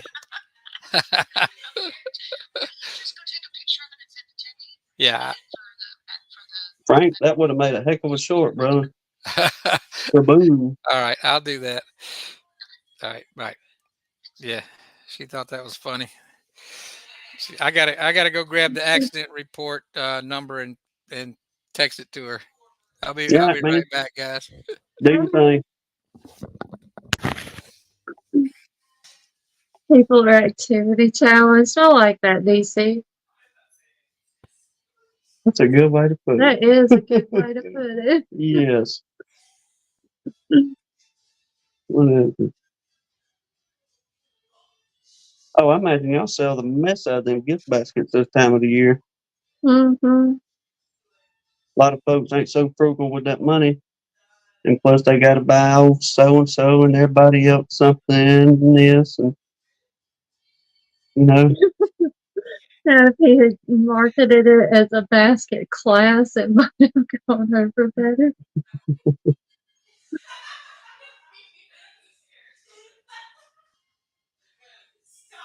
that's good to hear. So many of y'all doing well on the gift baskets and stuff. Yeah. I know Ben Blaine, he talked about he's just been real busy this year, like Mhm. All right, trying I'm to get back. everything put together. He had some good looking merchandise too. Yeah, he did. He had a nice spread of stuff. So I'm not sure what somebody else asked me a question earlier. I'm not sure. Um, a basket class like that. Yeah, I laughed at that. I do need to do some more. I did the gift basket video last year, but I've been just terrible about making videos. I don't my excuse is I don't have enough time, but nobody has enough time. Some people are just better at making time for it. Yeah, that's it. See, time management is not my thing, but not by a long shot. Somebody asked about like price points or something like that. I can't remember. Yeah, It I flew by. just saw that, and then it went on. Philip's learning how to bundle products. Right, right. Oh, Carl, to be brats, said, what is your best price range on sales? Oh, the best price range. We did fantastic at the farmers market. Nobody on here is working for the IRS, right? Uh, But hey, Yeah. they can neither confirm nor deny that. but Uh, we um, did we did excellent on Saturday. But it's been so much better than I ever expected. Um, I would say, we average in 4 hours probably around $800. We did much better than that on Saturday with those gift baskets. But yeah, it's been very good. I recommend. I dreaded going to farmers market, but I'm able to buy some bee equipment this year because of it. Thank goodness. yeah. Yeah, I mean, a turn like that's a good, absolutely a good day's worth of just sitting out a few hours. Yeah, and it's all. I mean, also not just that. It's a lot of fun. It's a lot of fun to just interact with people. And I didn't expect that to be. I thought it'd just be a big pain, but it's been so much fun to. I'm going to miss it because I'm only going to do it for January, and then there's a couple of reasons. One is I'm down to just the fall honey basically to sell, which uh, I don't want. My whole sales pitch is I don't mix the fall honey with the spring honey, and I don't mix the Capel honey with the Richland honey. So we get to taste several different ones and talk about them, and that's the fun part of it. So now that I'm down to one honey, that has gone away, and I don't want to sell out of fall honey before the spring because then I won't have that to talk about. Mhm. When I come back. So Well, a lot of folks like having that, I guess, the idea and having a variety. yeah, Because some people do like the spring honeys a little more than they like the fall honey, and yeah, I've found about 25% of the people prefer. Now, more people like the fall honey the cooler it gets for some reason. I did find that even when I had both, the fall honey started selling better in October, November. Even when I had both, but it didn't sell as well in the summer. do you think that? Or let me ask you this then: are you telling your customers, "Hey, this is my fall honey"? Yeah, And okay, it. Do you think it's just like more of a mind thing because we're in fall and this is a fall honey that there's that difference? it could have been because when I started selling it in July, my whole thing is some people walk up and I say, would you like to try some local honey? And most of them say, sure. Some say, no, I just want to buy it. And then I go, well, I'd really like you to try it. I really try to talk them into trying it. And, my line is, hey, there's no pressure to buy, but there's a lot of pressure to try. So what I did before was I would give them the Capel spring honey, and then I would give them the Capel fall honey, and then I would give them, and those are totally different. And then I would give them the Richland spring honey, which, you know, the normal person would think it's 80 miles away. It's got to taste similar to the Capel honey. Well, it was so totally different. When they would taste that Richland spring honey, which is what I sent you guys, Tim. So you guys know that was a real unique tasting honey. Um, their eyes would just get that big and they would just go, oh my gosh, what is that? And we'd talk a long time about how it could be so different. So That, that was it. You know, it was the interaction with people that really made it successful. I mean, that honey you talking about, you sent to us, Mm-hmm. the Capel, is that what you sent? No, I sent the Richland to you. Okay, Richard. Yeah. Man, Are you it was like the taste. You had the regular honey taste, you know, soon Right. as it hit your palate. Well, after a few seconds, it's like it went to the best way I can explain it, to a round of just tasted minty. I guess is the best way. Mint tea. with your accent? My You need accent. to PA. Yeah. You know what? I agree with that, and that's the first I'd heard of that. But I had a lot of people say citrusy, and some people would say, a lot of people would say it tasted fruity or peachy or apricot, and I was struggling trying to figure out what, you know, it did have a strong kind of a floral taste to it too, and and I couldn't figure that out. And then I was out there cleaning the fence row about 3-4 weeks ago, and I ran into a little grove of those wild plum trees. You know what I'm talking about? Those wild plums Mhm, that make those tiny little plums. mhm. And I was like, you know what? Those bees could have got into that. And that could have caused it to taste like that. I don't know. But then another person tasted it and said they tasted a good bit of mesquite in it because they were familiar with mesquite honey. And there's a ton of mesquite out there. I just wasn't familiar with it. So, I had Googled on like the mint part that we tasted out of it. So I got to thinking, I was like, well, let me see what kind of minty flavors I guess bees would pull a nectar off of out there. mhm. But the only thing that come up was a horse mint. Hmm. Uh, it seemed to be just like a little, I don't know, small little flower that grows up out there in, the flatlands out y'all's way, what have you. But it said that it does have the tendency to give a mint taste. Hmm. So Jeremy, you know, Jeremy's further west than I am, but he has almost all mesquite in his honey. But I think he said it crystallized real fast. My honey doesn't crystallize real fast, Yeah. so I'm just wondering if it's got that much mesquite in it. The And mesquite he sent us, we can't taste that in what you sent. I guess the okay, mesquite had that. Totally different Yeah, it was different. from okay, your. yeah, I don't know. It's a mystery. You know, and it didn't taste. I had a little bit of spring honey the year before. It didn't taste anything like that. It did have a citrusy taste, but it didn't have that strong floral or fruity kind of Mhm. taste to it.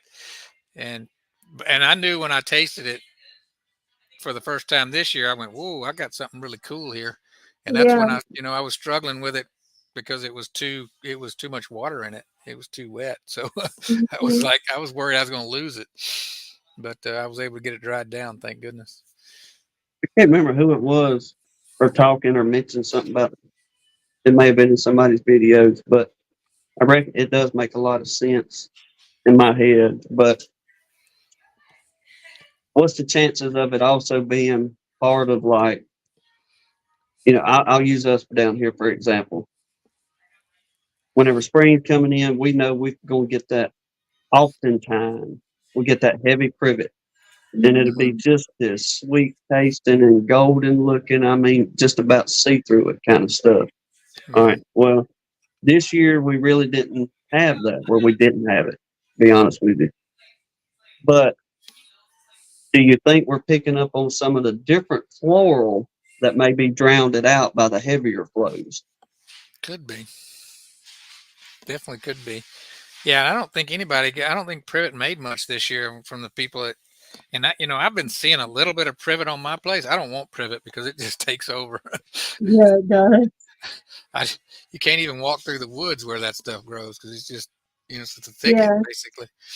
But I've been seeing, I had a bush that looked like privet and I tried to kill it on my place, but now on my new place, I've been seeing a few places and I was like, you know what, no fighting it. If it's going to grow, it's going to grow. Hmm. But Oh, I it's guess, gonna grow. but I I do. thought about doing a little video with just running around our little spotty yard. I mean, I can make that thing last an hour and a half going, here's some, here's some. Yeah. It's everywhere. Yeah. There's a scout camp that I go to in Dallas and it's covered. I mean, they fight that stuff nonstop. Hmm. They, and it'll it'll you cut it down and it just comes up, When little three more stalks. come up.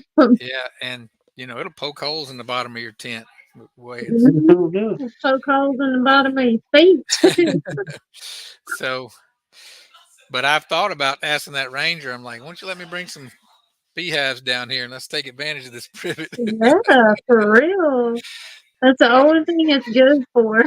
Probably if I hit it just right, I'd probably only have to have them there about a month. Oh, But they load up if it's a mess of it out there. oh, it's a nuisance out there. But yeah, I just have to get with them and get it timed out right. If they'll let me do it. Yeah. If not, holler at us. We'll send you some. Oh, No, I don't want the privet. I just want the honey off of it. I got you. thank you, Thank you, Joe. Joseph. Oh yeah, Appreciate you, bro. Appreciate that. thank you, Joey, for doing that for them. And Joey, I hadn't forgot about. I'm supposed to be calling you about that valve. I got to do that. He offered to hook me up on a extra valve he had, but I still got to call him. So I got his number saved somewhere. But Is this the first time we've seen him in here this evening? Joey. Yeah. Look, bro, I'm going to back up a little bit to the beginning of where we come in. Last week, right as soon as we was getting out, you had put in a comment along the lines of putting sugar, just granulated sugar, pouring it in the frame, cone. And I got to reading some of them old timers, that's exactly what they would do back in the day. They take that granulated sugar, just fill that comb up, and just kind of run it off, I guess, level. However it may be where it won't come out of there. But yes, they sure did put that sugar, fill in them cells on their frames. So another way to do your sugar if you're trying to look for a quick, easy way to just get it in there on them. Somebody else is coming in tonight. There he is. I'm Joey came in. hey, Joey, Hello. how you Hey. doing? Okay. Yeah, I've been here. I just been quiet tonight. Oh, okay. Appreciate you sending that love offering there, brother. Thank you Yeah, much. we do. Really appreciate that. But Yeah, you're welcome. Let me get something off here. okay. I had two speakers going. Uh-uh. Well, you're not in the RV tonight, Joey. I know. I'm in the dining room. Oh, okay. You ain't got to crank the heater out there. Get that thing warmed up, huh? Yeah. Well, I kind of keep it going all the time out there, just in case. But I That thought your I'd stay inside today. is that your dog house, Joey? Yeah, the RV's my dog house. Yeah. That's the way She's my over there shop is. laughing My shop's at my me. dog house, but Yeah. it gets cold. It's too hot in the middle of summer and too cold in the middle of Yeah. winter. But I'm taking extension cord and heater with me. Yeah, What you got? Frank. He said he did the granulated sugar earlier in the fall, and they dumped it all out on the bottom board. Well, They emptied all the coma sugar. they didn't want that then, did they? Apparently not. What I was talking about was putting it in one of those frame feeders, the Oh 1 yeah, gallon Oh, okay. quart Okay. feeder. that's right. We Mhm. were talking about filling up one of those. Yeah. Well, I don't see why it wouldn't work. They just crawl down in there and get what they want, ease on back out. Yeah, I mean, that It makes might sense. work, Yeah. but what makes that sugar work like that is condensation. Kind of makes a Mhm. little brick out of it. Right. Yeah. Yeah, I've heard some people talk about how it's hard on their proboscis, that roughness of that sugar, but I don't know if that's true or not. If Hmm. that's just somebody saying that. But you're like me, Joe. You don't really have to feed dry sugar, really, do you? You can find a day or No, two. I've only fed dry sugar one time, I think, Yeah. to kind of a weak hive. It was like January, and I put it on some paper. I came back. What was funny, I came back about a week later and looked in there, and they had eaten. It was a round pile, about size of a little pancake, and they had eaten half of it, and it was lined up like cattle in a trough, just working their way all the way across it. Huh. And they were eating But it.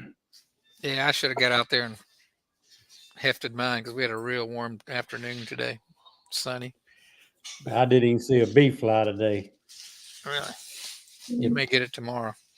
It got close to 60 today, but it was a cold 60. I Yeah, call it. It didn't it was feel that. cloudy and dreary all day. Yeah. Yeah, that's the way it was here yesterday. It was even sunny, but we never could quite get warm at the market. Mm. But a lot of people came out, thank goodness. Just give it a couple of days. We'll be back in the 70s. Let Yeah. this little bit run through here. Yeah, I've got to get out. I was going to go to the farm, but I just decided not to. I stayed here and cleaned off my table. Well, it's good you did since your son ended up with all that going on. Exactly. Hmm. Yeah, he's the same son that, oh, it's been several years ago, had a ATV accident and ended up getting care flighted. Uh-uh. Well, it was kind of a reactionary thing.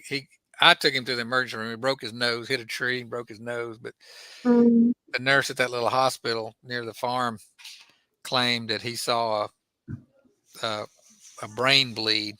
So then he called like a trauma alert, and they Um, put him through all this, and then they flew him to Dallas on a helicopter. And when they got him to Dallas, they didn't see anything wrong with his brain. But well, thank God. they still, yeah, thank goodness. But they ran up a pretty good medical bill. Thank goodness I had good insurance. Mm. You too. Yeah. It was a $92,000 helicopter ride. Oh, it costs some down here. Cost me It, 6,000 out of my was, pocket, but yeah. But I mean, it's like 82 or $8,400 just for them to crank that helicopter and be on standby to come really, to you. wow. Like people get Mhm. touchy when you go to talking about get life flight on standby. You Yeah, better well, make sure you need it. well, my problem wasn't that they did it. You know, when they tell you your son's got a brain bleed, you just kind of put everything in their hands. They don't. Absolutely. But what got to me was we're sitting there and nothing's happening, and it took them 2 hours to come get him when we were about an hour away drive Oh, to I'd where have he been was going. freaking. And and you know, when I'm sitting there going, look, I can drive him there faster than we've already waited. And Yeah. he's like, oh, you don't want to do that? Something might happen on the way. And then he started giving me the, oh, he's probably okay thing. And that's when I'm thinking, After you scared me to death with it.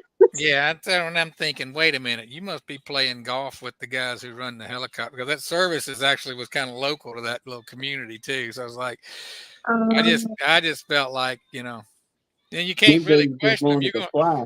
yeah, You're gonna ride it out because you're gonna do everything you can for your kids. But yeah. you start to when it takes 2 hours for them to get him on the thing when the hospital's an hour drive away, you start to wonder. See, I don't have patience for stuff like that.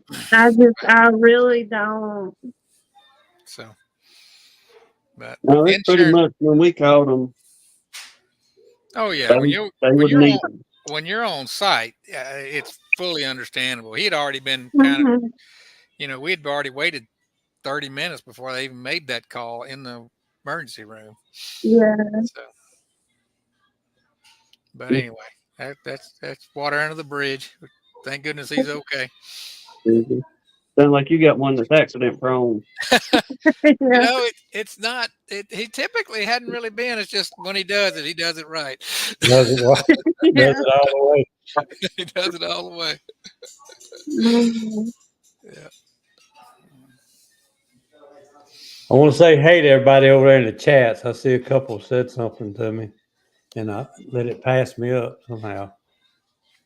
They following you around, Captain. Yeah.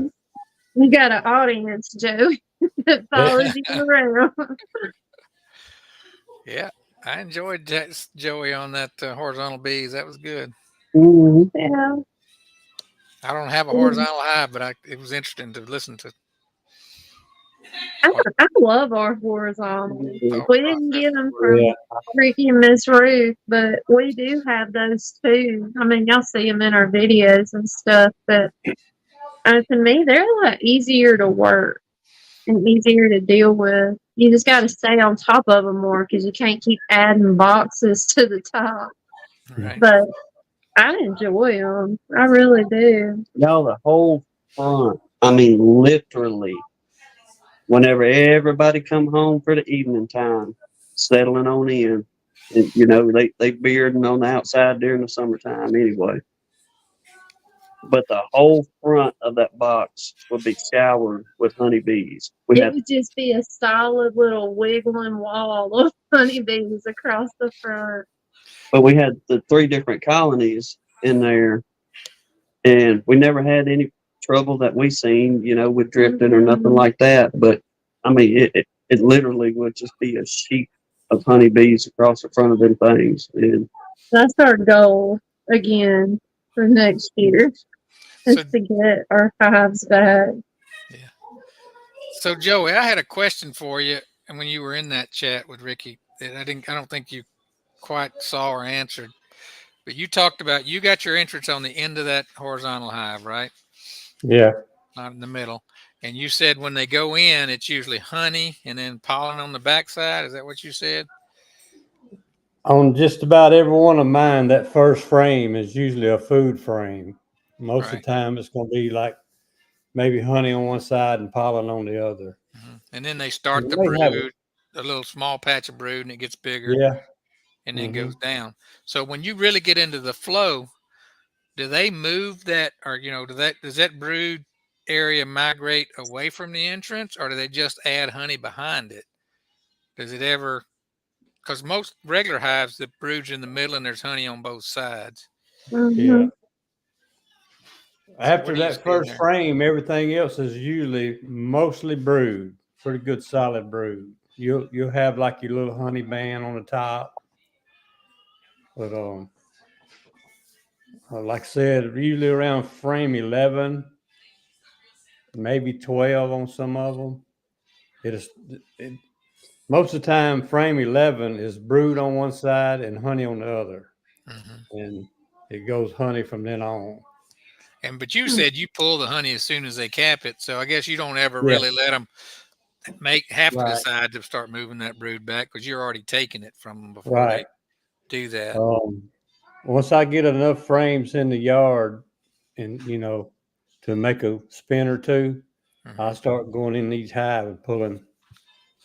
And that's probably why I've never got past frame 25-ish somewhere in there with honey. Mhm. Because I keep pulling it and spinning it out and putting empty frames back in it.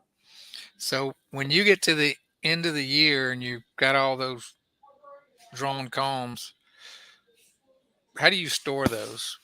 They they stay in the hive with them. They do.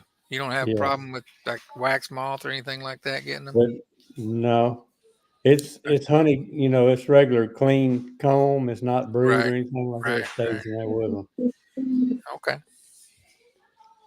Because I was wondering about that, you know, because Now, I will move my following board maybe tighter than that, but my following boards are not tight enough in the box to keep them from going under it. Usually they can go under it or over it, okay. but that way they can go back and protect it some if they need to. But Mhm. But if they're empty, they probably don't really attract anything. yeah, That's good. That's a good way to store it I, because I also use those long hives. I keep most of the time I keep them framed out all the way to the end at a whole 30, and I keep plastic or whatever kind of frames I got, and just keep them in those. And if I need one if I pull a frame with a sail on it or something, make me a little nuke right quick. I don't have any other frames. I sneak in the back of one of those long hives and take theirs. it's your Yeah, storage, frame Yeah, storage. they never know I'm there. they never know I'm there. Yeah, Mhm. that's what's good about them long hives. You can sneak in the back door and steal a frame or two from them. They don't even know you're Mhm. So, how many of those long halves are you running now? there. I've got 6, but I've usually always just had 5 set up. Hmm. Mhm. Uh, I'm actually down to 2 with bees in them right now. Oh, really? Yeah. So, do you move your swarms into those? I did last year, but it seemed like this past year was kind of a weird year for some of the swarms. It just seemed like they couldn't get it going or whatever. So a Hmm. couple of them that I put swarms in just didn't do real good. Yeah. It seems like that'd be, I guess with the following board, you can give them a pretty small cavity, but Yeah, it seems like that might be a little more space than they would want if you didn't. yeah. Well, usually, ever how many frames of bees I put in there, say if it's like a nuke size, let's just say I put a nuke in one of those. Hmm. I'll give them maybe 3 extra frames and then the following board Hmm. and come back in a week or so. If they need more, um, I might move it on out to 10 frames then. Mhm. And then when they need to grow bigger than that 10 frames, I'll go maybe another 5. And then after that, when summertime gets there, I'll move it all the way to the back. So, And so how many frames will it hold? 30, Okay, 30. 30 Mhm. frames and following board. Okay. Because I know that one thing I did last year was took a lot of my colonies. I had a center divider in there, so I would put 2 colonies in one box, which worked out pretty good. I was able to make honey that way, but you know, almost all of them, I ended up losing the queen on one side. But I think that was because I let them go too long. I'm gonna try it again this year, but as soon as the honey flow's over, I'm gonna split them because they were both carrying queens all the way through the flow. But then when I went back in to check in them, oh, it was 1st of September or so. They were almost every one of them had killed the queen. I think it was a matter of just natural selection. The strong side went over there and said, "Hey, they got resources over here. Let's go get them." Yeah, So yeah. I think if I'll do that right out, if I'll split them right after the honey flow, they'll be all right. Mhm. Well, that question that you had up there was that I think I understood what the question was. I've seen bees do that this year more than any, not necessarily because it's a long hive, but when we had our drought this year, I actually saw bees tearing down good comb just to make cappings for what little brood they had. Mm. Instead of making wax, they were actually stealing wax and making cappings for brood and what little bit of honey they kept, I guess. I've had them. I don't use plastic frames, but I've had them do that with the starter strips. Just tear the starter strips all the way down to the frame. Yeah. First time I'd heard of it, I guess probably about a second or third year. Uh, the guy that I talked about the other day was a coworker. Excuse me. He used wax foundation. He never used plastic frames like I do. Mhm. And he said that they would actually jump over a frame and steal the wax foundation and move it Yep. over to the other frame. I started out using wax foundation, but then I just went to starter strips after I watched Joe May on Little Bits Honeybees. Yeah. And I've been more happy with that because what ended up happening with those wax foundations, if they didn't draw them out immediately, those things start twisting and warping, and they're never quite right. If they Hmm. go a season and the bees don't use them, and they'll chew holes in it and all that stuff. So I like the starter strips better than the full wax foundation.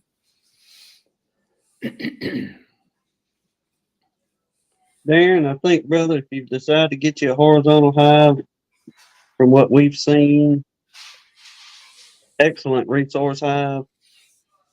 And Yeah. during the springtime, you talk about do some splits, but the queen cells will just be plenty as far as them wanting to swarm. If you want to just do a few frame splits or something with them queen cells, that's what we've seen. Like far as you could do the honey, like Joey's talking about, we didn't go over but 20 frames on one of ours, and they filled it up, done a beautiful job, and we probably could have went another 5 or so if we wanted to push them on over to that other side. But I guess with the horizontals, you got your pros and cons, but just far as I don't know, being in there and tinkering with the bees, it seems that the horizontal would be my preferred. Now, if you're looking to do No, honey. massive honey, then absolutely you line straws. That way you can just keep stacking and go. Yeah, I like the one Bruce has on Bruce's bees that he can divide into multiple nukes. Ricky made that hive for him, but with all the entrances across there. That to me that looks like a neat setup. Oh, they'll go. It just, I don't know. It just seemed like something about them horizontals that they'll really pack them out good. Even the ones that we let go into 20 frames, it's the same thing. Like Joey was talking, the first frame or two is going to be honey. You'll have however many she's laying up with brood and so on and so forth. Then you get to that backside and it's just sheets of honey. Pretty capped off stuff down through there. But I believe you'd enjoy one if you got you one. It's just more, I'd say, a tinkering with your bees than actually going so far as a production off of them on honey anyway. Don't get me Yeah, wrong, we can get some honey. yeah, I don't know. I saw Cayman Reynolds had one, and he had a bunch of honey in it. Had over 100 pounds in it. I think he fudged on that. I think he kept putting bees in there. You think they kept adding? Kept adding bees. He might have. I know. That's finally why I finally made honey this year. Is I got tired of not making honey, so all those swarms I was catching, I was putting 2 in each box, and it worked. But instead of just raising them up to make them big enough, Yeah. you know, to get through the year, they had to make honey first. Had to pay their rent. Well, like I said, it backfired on me a little bit because I lost half of them. But I'll try to do the best of both worlds this year. That's I'd another. say if anybody question about where they would want to use one or not, just get you one and That's it. and For a sure. theory that I've always used is when you try something in beekeeping, and if it does good the first year, I've got a theory that I've always said, try it for at least 3 years to make sure it's going to work or fail, because you know how beekeeping is. You may have 3 hives right there to do good one year, the next year it just flops. Right. Yeah. Shane is asking if I have brood in there. Yeah, Shane, I hadn't gone into any of mine that far. I just open the lid and make sure they're still alive and there's plenty of bees. I don't pull frames, but I would say I don't ever go broodless here. I don't think completely. Mm-hmm. I am getting ready to do my OA treatments just because it's that time of year. We're getting the shortest days, so I am going to treat between now and New Year's. But I'm almost certain I have brood in there. You'd say Did the you same, wouldn't you, ask Joey? a Yeah, question? Yeah, Sherry, thanks question. they may get down to a couple frames, but they still laying. Even my Yeah. new.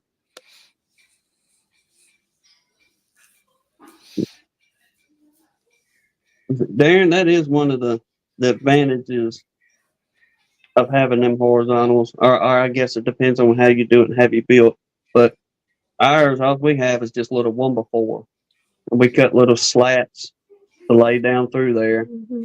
Just all we'd rolling back is that 3.5 inches on that 1x4 each time you get in there on them. So yeah, that is one of the added benefits. You can just go to the backside back there and Just pop one little slat, and it's not like busting open a whole colony, like taking off a lid and inner cover or whatever. And you can just pull out what you need. They are very convenient, Hives. Mhm. I definitely wouldn't tell anybody not to get one. I'll No, put it like that. Right. Like somebody Joey was said, get you one. there. She said her husband was building her one, and she was getting excited to use it. And I was like, I really think you'll enjoy it. I really do. Yeah, she said, I'm thinking raising queens in a horizontal would be easier. DC was talking about that too. Just making it queen rearing boxes or whatever. There you go. You could put buku colonies in that, or you know, or start You your could buku definitely, colonies. yeah. Yeah. Only thing I'd wonder about is if those entrances were right next to each other. It might Too be a close little bit of together. drift Mm, because they seem to do better not only apart, but if they're going like if you, I've got some queen rearing boxes that are the middle goes out the front and the sides go out the sides. yeah, So there's yeah, totally opposite. There's very little chance that those queens come back to the wrong spot. yeah, And even people that do the four ways, they usually do one front, one back, and one off each side. yeah. I've got one like that. Do you? You know what happened to me one time? What's It's that? just like you said. It's got 4 sections, Mm-hmm. and Mhm, it's got the entrance on each side. mhm, And I had a frame and two of them with cells on them. I got it from I caught one getting ready to swarm, and finally one day I come in there and one of them had got mated and was laying. Well, mhm.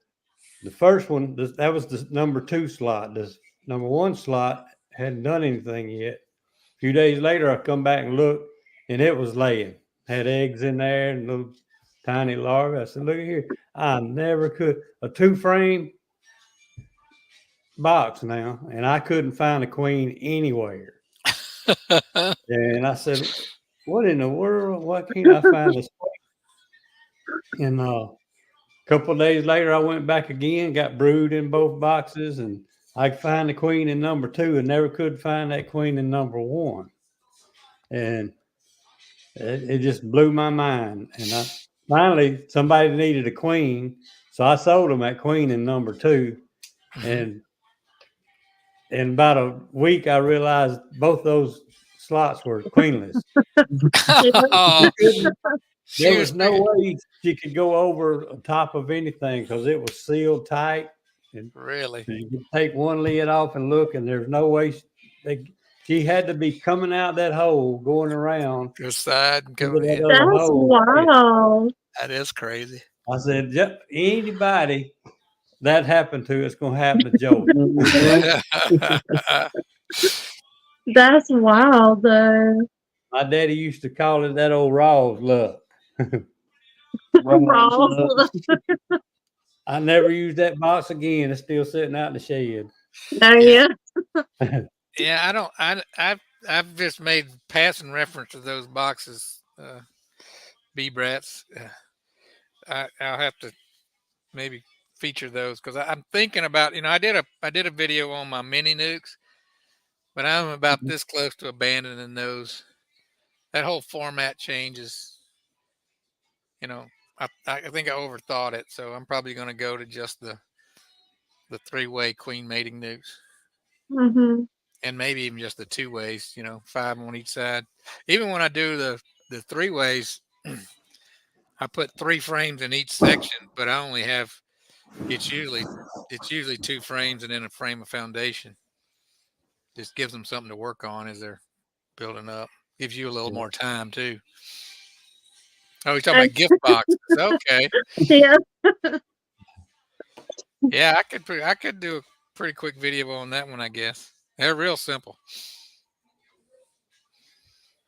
I got kind of tickled at Brad's video where he's cutting down all his small pieces of wood to make his little strips for his tops. And I'm thinking, Canada bread or Cajun bread? oh, Canada Brad. Oh. Yeah, his blog Saturday, he was part of it was basically taking all his scrap wood and he's making 1/2 inch by 7/8 inch strips that he makes those puts a little space between his top lid and the top box, I guess, so they can get pollen patties and stuff on there. And Okay. I was looking at that and I commented on his videos like, yeah, I'm like that too. Because I build my own frames and I build those little gift boxes, I can get down to a tiny little piece of wood before I have to throw it out. Yeah. Brad's But the one that makes those, what's he call them? Story frames story or frame, something Yeah. like that. Where he Yeah. cuts that plastic. yeah. I like that idea. Well, his story frames don't mean anything to me because every frame in my box is pretty much a story frame because I use the starter Yeah, strips. They can do whatever yeah. the heck they want anytime they want. Yeah. That's I do why I have like to throw a yeah, foundationless frame in my boxes where they can do what they want to with that. Mm-hmm. yeah. Just about all my frames will have Tim, about. wasn't you talking a while ago about it's something you talked about as like a cough recipe? The Uh, lemon and honey and whiskey. Oh, the old prescription. yeah, Yeah. I had got up and Oh. to get something and come back and heard you talking about that, and you reminded me of something. My son told me. My oldest son's a pharmacist. Mm-hmm. Uh, Somebody on some forum years ago had found an old script, a doctor's prescription that it was in one of his grandpa's when he passed away. He's going through his stuff. He had an old prescription, and the doctor had wrote two tablespoons of whiskey, 2 tablespoons of honey, and 2 tablespoons of lemon juice for a Mm-hmm. cough, and take as needed daily for the cough. Mm-hmm. And I got a copy of it and sent it to my son. I said, "You ever seen anything like this?" And he said, "Yeah, but it works better if you use a 1/4 cup of each one of them instead of."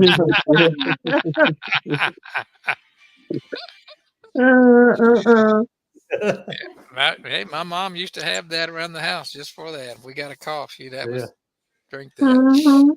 My dad never drank whiskey, but when we both worked construction, and every Christmas, a lot of the contractors would give everybody a filter of whiskey, Mhm. and Wow. they'd bring it home. Daddy would always get peppermints, and he'd fill a quart jar up with peppermints. He'd Mm-hmm. pack it in there as much as he could, and then he'd top it off with that whiskey, and that'd be his cough syrup for the year. Oh, Somebody really? asked him. Somebody knew he did that, and they asked him. You had to know my daddy to appreciate this. They said, "Zeke, you ever still make that cough syrup?" He said, "No, I had to quit." I said, "Why is that?" I said, "Every time I'd mix up a new batch, Mom would get a cough." Yeah. That reminds me of those two old women on the Waltons. They was always getting into Pappy's recipe. The sisters, yeah.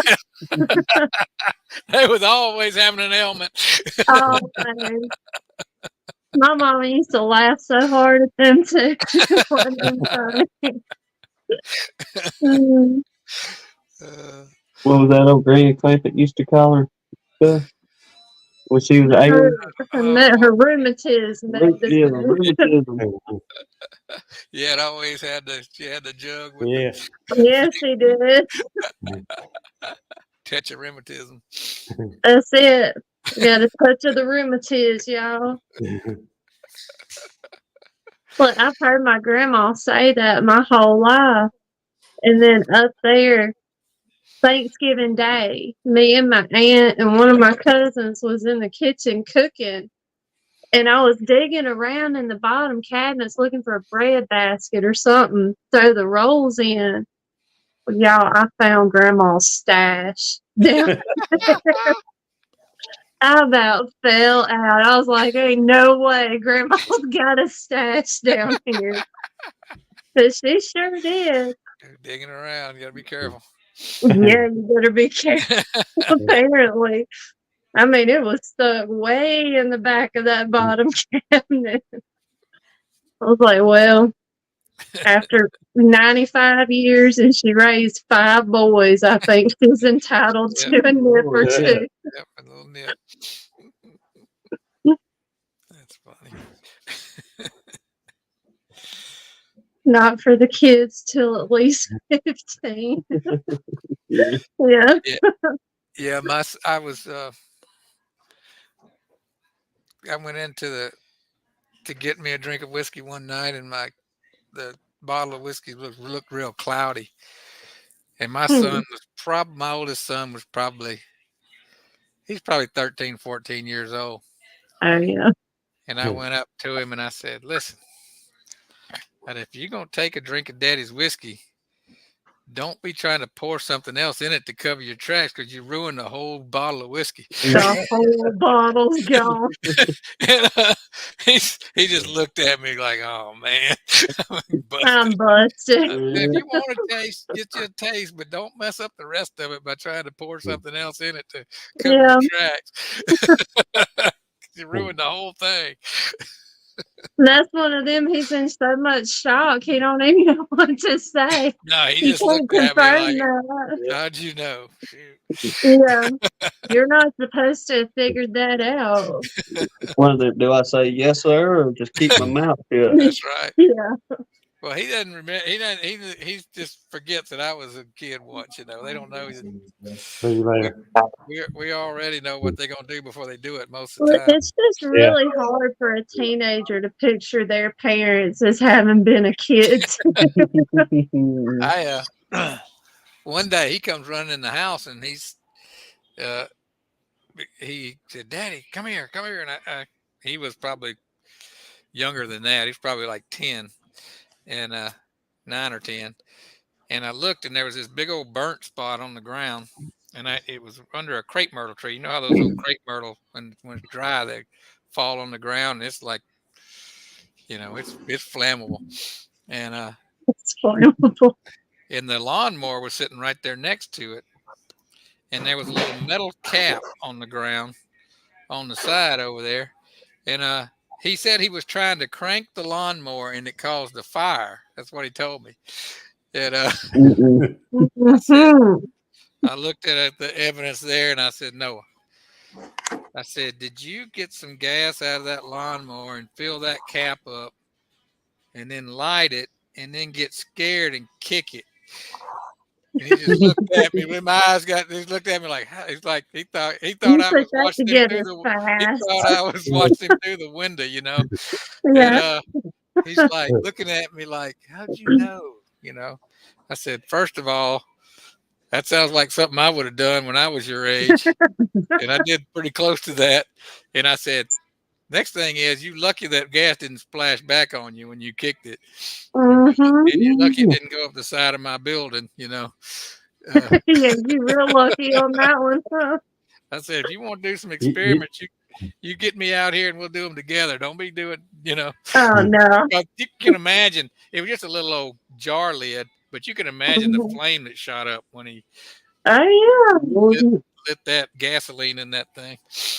It probably shot up 3 or 4 feet in the air. yeah. Imagine. I'd done something along those lines as a youngin'. I wasn't maybe 9 or 10 years old, but the mosquito, y'all know how the mosquitoes are down here. Hmm. Well, Daddy always said, smolder you some rags and it'll keep them mosquitoes away from you. So I'm out tinkering on my bicycle or something out at his shed one day and about the same thing, but I had one of them small little plastic butter bowls and I don't know, gave much gasoline in there. And I called myself, gonna put just a little bit on there, get that flame up and smolder them rags a little bit better. Well, my idiot self, whenever I poured it, it flashed on me.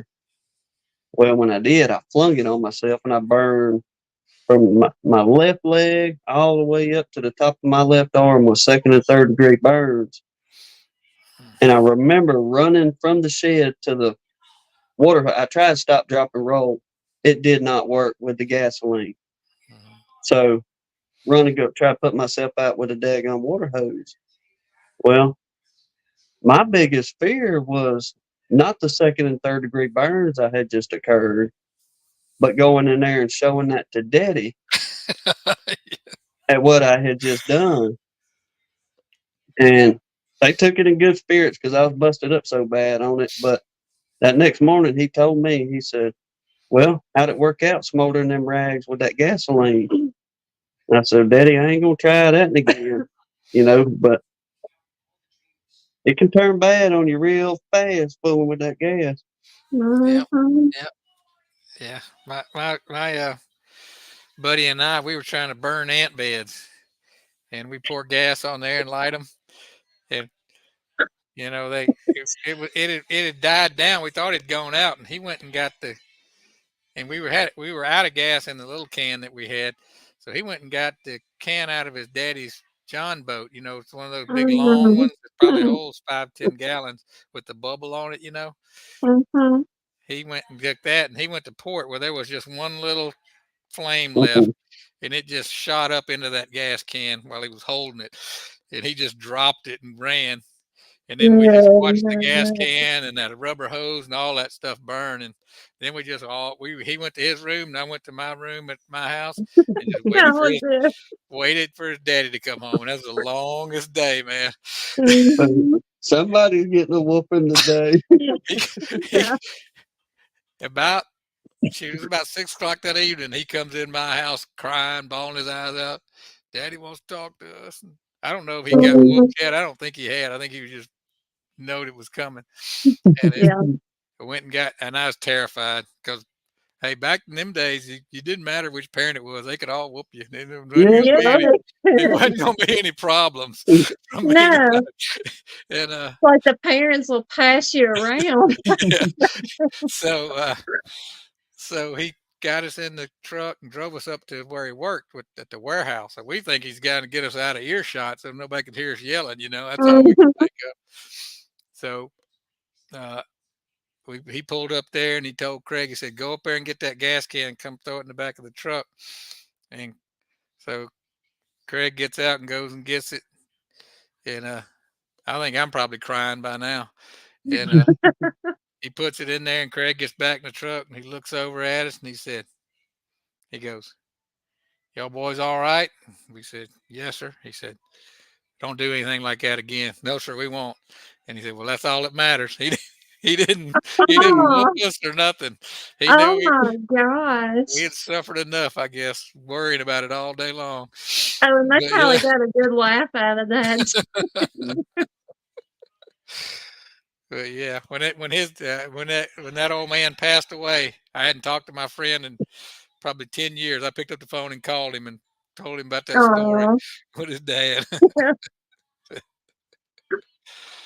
I have vivid memories of when I was expecting a whipping like that, pulling Mhm. on as many pairs of pants as I Yeah, possibly could. But then mama figures that out yeah. real quick when you don't go to crying, and then she's 10 times more mad when she gets some of them layers off to really whip you. I only did that a couple times and I learned just take it. It works out better. Yeah, yeah. Mm. Mm. Well, Yeah, I Bud made the Monkey's right over tonight. Oh, yeah? It's 9:30. Oh, I'm thinking we got another 20 minutes. We're getting our butts tore up, the whole You just getting everything. warmed up, aren't you? Hmm. yeah, I made the mistake one time and my mom offered me, I can whoop you now or you can wait till your daddy gets home. So I said, I Mm, want it now. Oh, I shouldn't have done that. no, no. That was wrong. Yeah, Darren, that's it. Mama grab a flip flop or a rolling pin or whatever she could grab. My mom would cut a switch, man, and hit you across the back of the legs with it. Woof. It Well, was awful. I know. My dad, I only pushed him to the point of whipping me one time in my life. Like literally to this day, he's whipped me one time, and that was enough. But mama, I don't know what the difference was because mama would tear us up every day, and it was so much worse than when my dad whipped me. But I guess my dad just broke my heart whipping me that time. That was enough for me. My dad, uh, we was 5 kids, so it was a madhouse around there. Oh yeah. And my dad would he'd be sitting in his chair and you'd see him kind of change his posture a little bit and he'd undo his belt. And That's your warning. we got to where we could hear that slight little clink. And if Mm-hmm. you stopped and sat down, then you was okay. But Yeah. if he ever took it off, it was over. Game over. Yeah. He didn't If waste I his got to time. get it. That's it. Cause So, like that was one of them days I had to wait for him to come home from work and he whipped me with a belt. And but that was it. I never hit my brother like that again. yeah. And my dad didn't. It wasn't like he stood up and took his belt off. He would like ease his and he'd undo it, and when it came off, it'd be just like whoosh. It'd come up in the air One like a whip. motion. Y'all, And he, y'all just reminded me of two different stories. One of them was when my dad was young. I've heard him tell this story a many times. He's been dead and gone for a long time now. But when he was kids, his mama used to make him and his sister, Levine, they'd take turns each day to go draw water from the well. Mm-hmm. And Grandma had told Daddy to go draw some water. And he said, "It's Veen's turn. Make her do it." Said, "You go get that water now." So he went out the door with the bucket in his hand, was fixing to go get water. And when he walked out the back porch, Levine was on the porch going, laughing at him because he had to draw water for her. And Uh-huh. he punched her. And he went on and he was drawing that water. And Uh-huh. uh, there may not be enough people here old enough to understand when you drawing that water in that well, you did not lose that bucket. Mm-hmm. That created a job. Well, he was drawing that water back out, and a big hand hit him on the shoulder. Said, "Hold that bucket, boy." his daddy was fixing to whip him, and him holding that bucket. Huey couldn't Oh run. man. He said that's the worst whipping I ever got in my life. Oh, I bet. Mm. Oh man. Another one that you made me think of was about Daddy too, and he's the one who whipped the hardest. Um, when I was a kid, Mama would, but he was the one that really would put it on you. Mm-hmm. One time I had done something and probably deserved it, but Mama whacked me with a belt, and I took off screaming. I was just a youngin', but I've remembered that all the way to this day. I ran from Mama and jumped in Daddy's lap. He was sitting on the couch, and Uh-uh. she come with that belt swinging, and he just wrapped his legs around me and took that whipping. And I ain't never forgot that. Wow. I couldn't believe it. And it was a reflex of him doing that, protecting me. If he knew Mm-hmm. what I'd done, he probably would have held me for it. You know? That's what I thought he was gonna say. He just held you down. He wrapped his legs around me and he took that beating. Mama probably thought it was a good opportunity to get both of you. Didn't Yeah. it? Yeah, I'll yeah. get care of both That's of you. probably why she kept swinging, huh? Mhm. But I heard a comedian, I'm sure it was a made up story, but he said he said when he was, he was our age, and he said when he was in school, his chemistry teacher said, "Son, you know what you ought to do?" He said, "You ought to take you some dry ice, put it in a glass jar, and put the lid on real tight." He said, "What is it going to do?" He said, "It's going to blow up." He's like, "Yeah, I got to do that." So Yeah. he said, "Where do I get dry ice?" He said, "You get it from the ice cream man." So he said he went home, he got one of his mama's glass jars and the lid, heard the ice cream truck coming down the street. He's like, he goes out to the ice cream truck. "I need some dry ice." "What you gonna do with it, kid?" "I'm gonna put it in this here jar and I'm gonna put the lid on real tight." "What's gonna happen, kid?" "It's gonna blow up." He's like, "Here's your dry ice, kid." There you go. He said that's the difference between back then and nowadays. Yeah, Yeah. that is true. You get to learn. You get to learn on your own. You didn't have Yeah. I everybody looking out for know. you. I think mine was probably just about the last generation that parents were like, "Yeah, go on, stick your finger in that socket and see what happens." Right. Oh man. I mean, literally, I've heard them words kind of thing. And I'm not that old at all. I'm sitting, one of my mama's friends, little girls, she gets electrocuted herself, like knocked her butt across the room, sticking a fork in a light socket over and over again because the woman got tired of telling her, "Quit doing it, stupid." What? Have at it. You'll learn eventually. But no, that's bad parenting these days. Child abuse. I threatened to call the law with my mama one time for child abuse after whipping the snot out of me. And you know what she did? I'm not kidding y'all, because my brothers had been acting up something terrible. But after that, she whined. I don't know how she did it. I will probably live the rest of my days without knowing. But she lined up for the biggest, ugliest, meanest looking man I'd ever seen in my life that was a guard at the youth jail in Mobile. And he took us through that whole facility and showed us where we were going to be locked up if we didn't listen to our mama. Wow. I'm not lying. That's some She good scared parenting me there. straight for weeks with that crap. I was like, I don't want no part of this. I'll be good. Whatever. Yeah. I know my principal in school, he would go, he'd call me in the office. I'd no telling what I'd done. And he'd say, "Philip," he lived just a few houses. I was played with his kids and all that, a few houses down the road.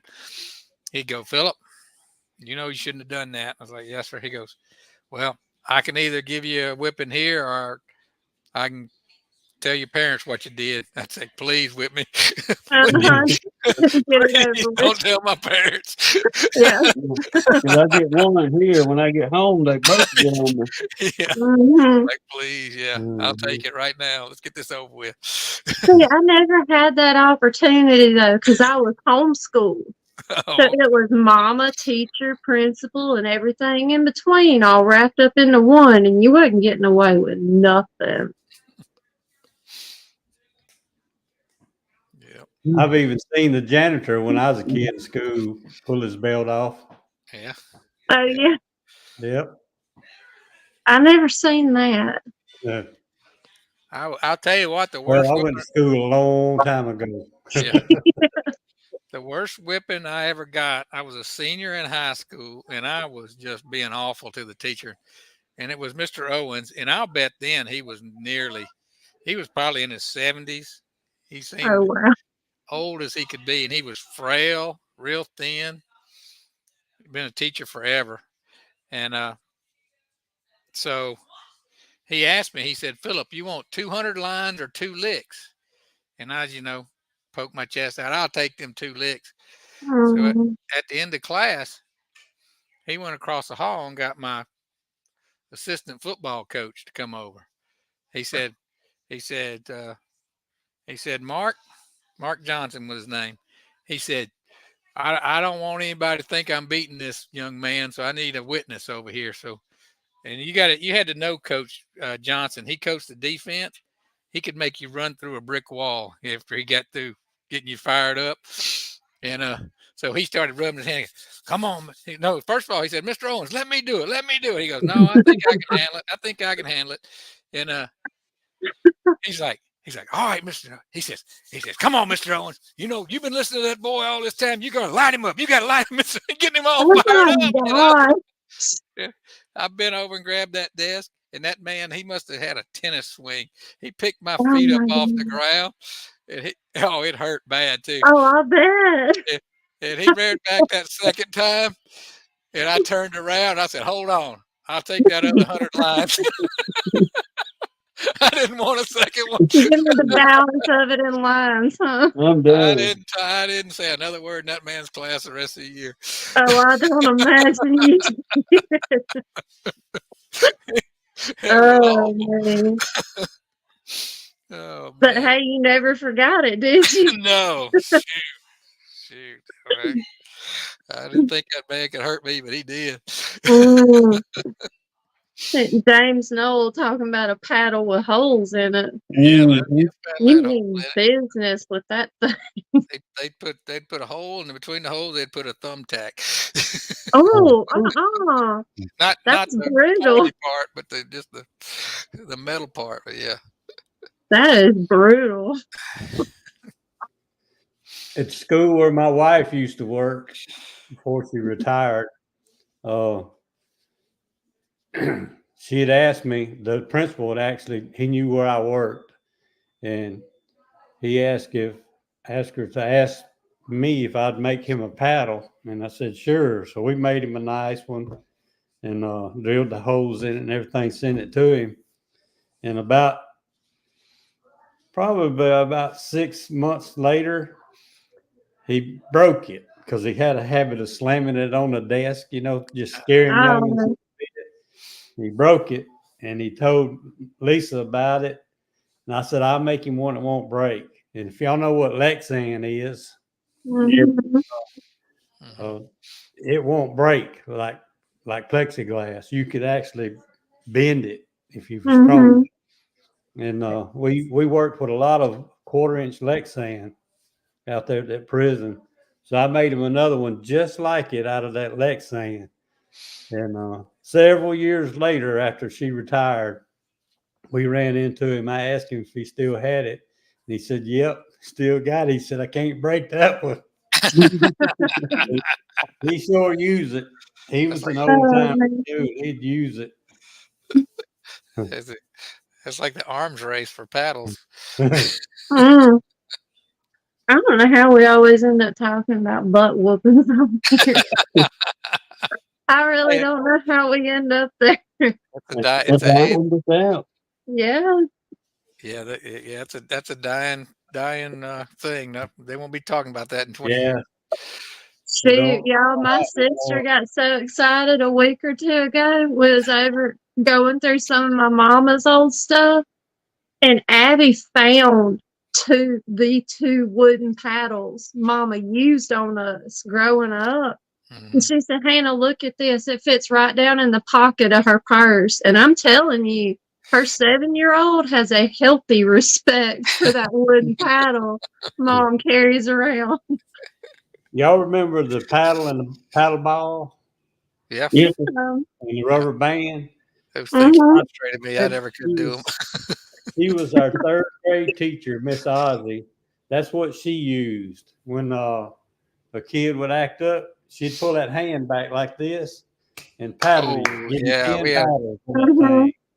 That's had a where she teacher spanked that it. would hit us like that with a wooden stick. Oh, yeah, yardstick. That third grade teacher done that. Tear that hand up, buddy. She'd tear that hand up. Mhm. I'd rather you whip my butt than pop my hand like that. Michael Bugs. Mm. His worst was when Dad said, you made your mama mad and she made me mad. There you go. Yeah, I'm And thinking. it's your turn. Coming Yeah, back I full got circle. Yeah. It's good stuff. I mean, it's good memories. I'm glad I got my tail tore up every time I did. There's youngers nowadays that could sure use them a good butt whooping. I bet I didn't get spanked more than with mom. It was probably a dozen times. With my dad, I bet it wasn't more than like 3 times, but it was the fear of it that was. Yeah. Absolutely. Yeah. Mine was a little more than that. I pushed buttons back then too. And I only got 2 no paddlings trouble. when I was in school, and Really? both of them fighting. And I never got a whipping at home because of that. Because my daddy always told me, never start a fight. He said, if you never start a fight, I don't have an issue with it. He said, but if one gets started with you, you finish it. And that's kind of what I did at school. Both fights had started with somebody jumping on my friend, so I finished it. And I got paddlings for that, and I went home and told him about it. And he said, I told you, don't start them, but don't finish. Always finish them. Yep. I had I one never of those. What's that? The old gal told my mama, me and this boy had trouble, and we locked up one day. His mama wasn't happy with the outcome of her son, so she commenced to telling the school to call my mama and let's have a meeting.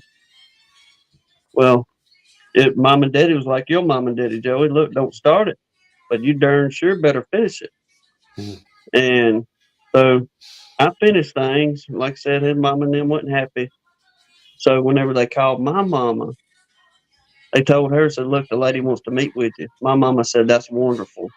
I'm not going to say exactly what my mama said on the air, but she said, Can't say them words on here. she said, I'll let my son whip your son again. Then I'll whip you because of your mouth, so you can get some of both of us, kind of thing. And the school was like, Miss Blake, we can't have you coming up here doing that stuff. And she said, well, if I come, I'm going to beat the you know what out of her, and I'm going to let my son whip yours again. So She that's just said, where if it's going to you be. don't bother me with this, then this is what's going to happen. It's like, Lord, y'all. Yeah, mom and daddy suspended me on that one. I got a free 3-day vacation, honestly, out of that one. You wasn't locked in your room Nope. for that suspension. Yeah, some old good old times, I guess. They gone. Well, I didn't realize. Yeah, we're running in almost 10 o'clock. Is it 10 o'clock? Yeah, almost 10 o'clock. 11 o'clock, y'all, Eastern folks' time. But I guess we're going to wrap it on up here. And Emotional damage. You know what? We had fights all the time in school, and everybody had a gun out in their car, and everybody had a knife in their pocket. Nobody ever And And that's nobody what, got killed. nobody that's ever where pulled it a knife stayed. out. Nobody ever went to their Yeah. car and got their gun either. No, You just dealt with no. it on You the seen a playground, and crowd of then folks headed behind the greenhouse. You knew what was happening. yeah, nowadays it's different, Yeah. They scared. I guess. We used to even have a couple of teachers, men teachers, that when two boys would go to fighting, he'd back up and watch it. Just make everybody stay back. Let them get through. Once they got through fighting, then he'd take them to the office. Yeah, Mhm. Let it get them out of their system. yeah, Yeah. because more than Probably likely the too person you was funny. fighting with, you'd be friends with after it's all Yeah. over. Yeah, you Yeah. picking each other up out of the dirt. I Yeah. never understood that. Well, you just got to blow off steam sometimes. Yeah. But, Uh, all right, y'all. Enjoyed it. yeah, we Had a did. good time, and we'll We'll probably see y'all next. we'll do a vote. Let y'all vote on it. See, you know, majority wins. We'll do one. If not, then we'll see y'all New Year's Eve. I think it is. Mm, Wouldn't it be? I Yeah. don't know. I know come New Year's, I ain't getting out and doing nothing. So No, yeah, we spend New Year's Eve at our house every night. People blow up fireworks all around us, and we ain't gonna get on the road with the crazies. no, stay home. Yep. But all right, y'all. God bless you. Lord willing, we'll see y'all next one. And if we don't see you before Christmas, y'all have a Merry blessed Christmas. and Merry Christmas. You guys Y'all too. take care. Absolutely. Good night, everybody. Good See night. y'all.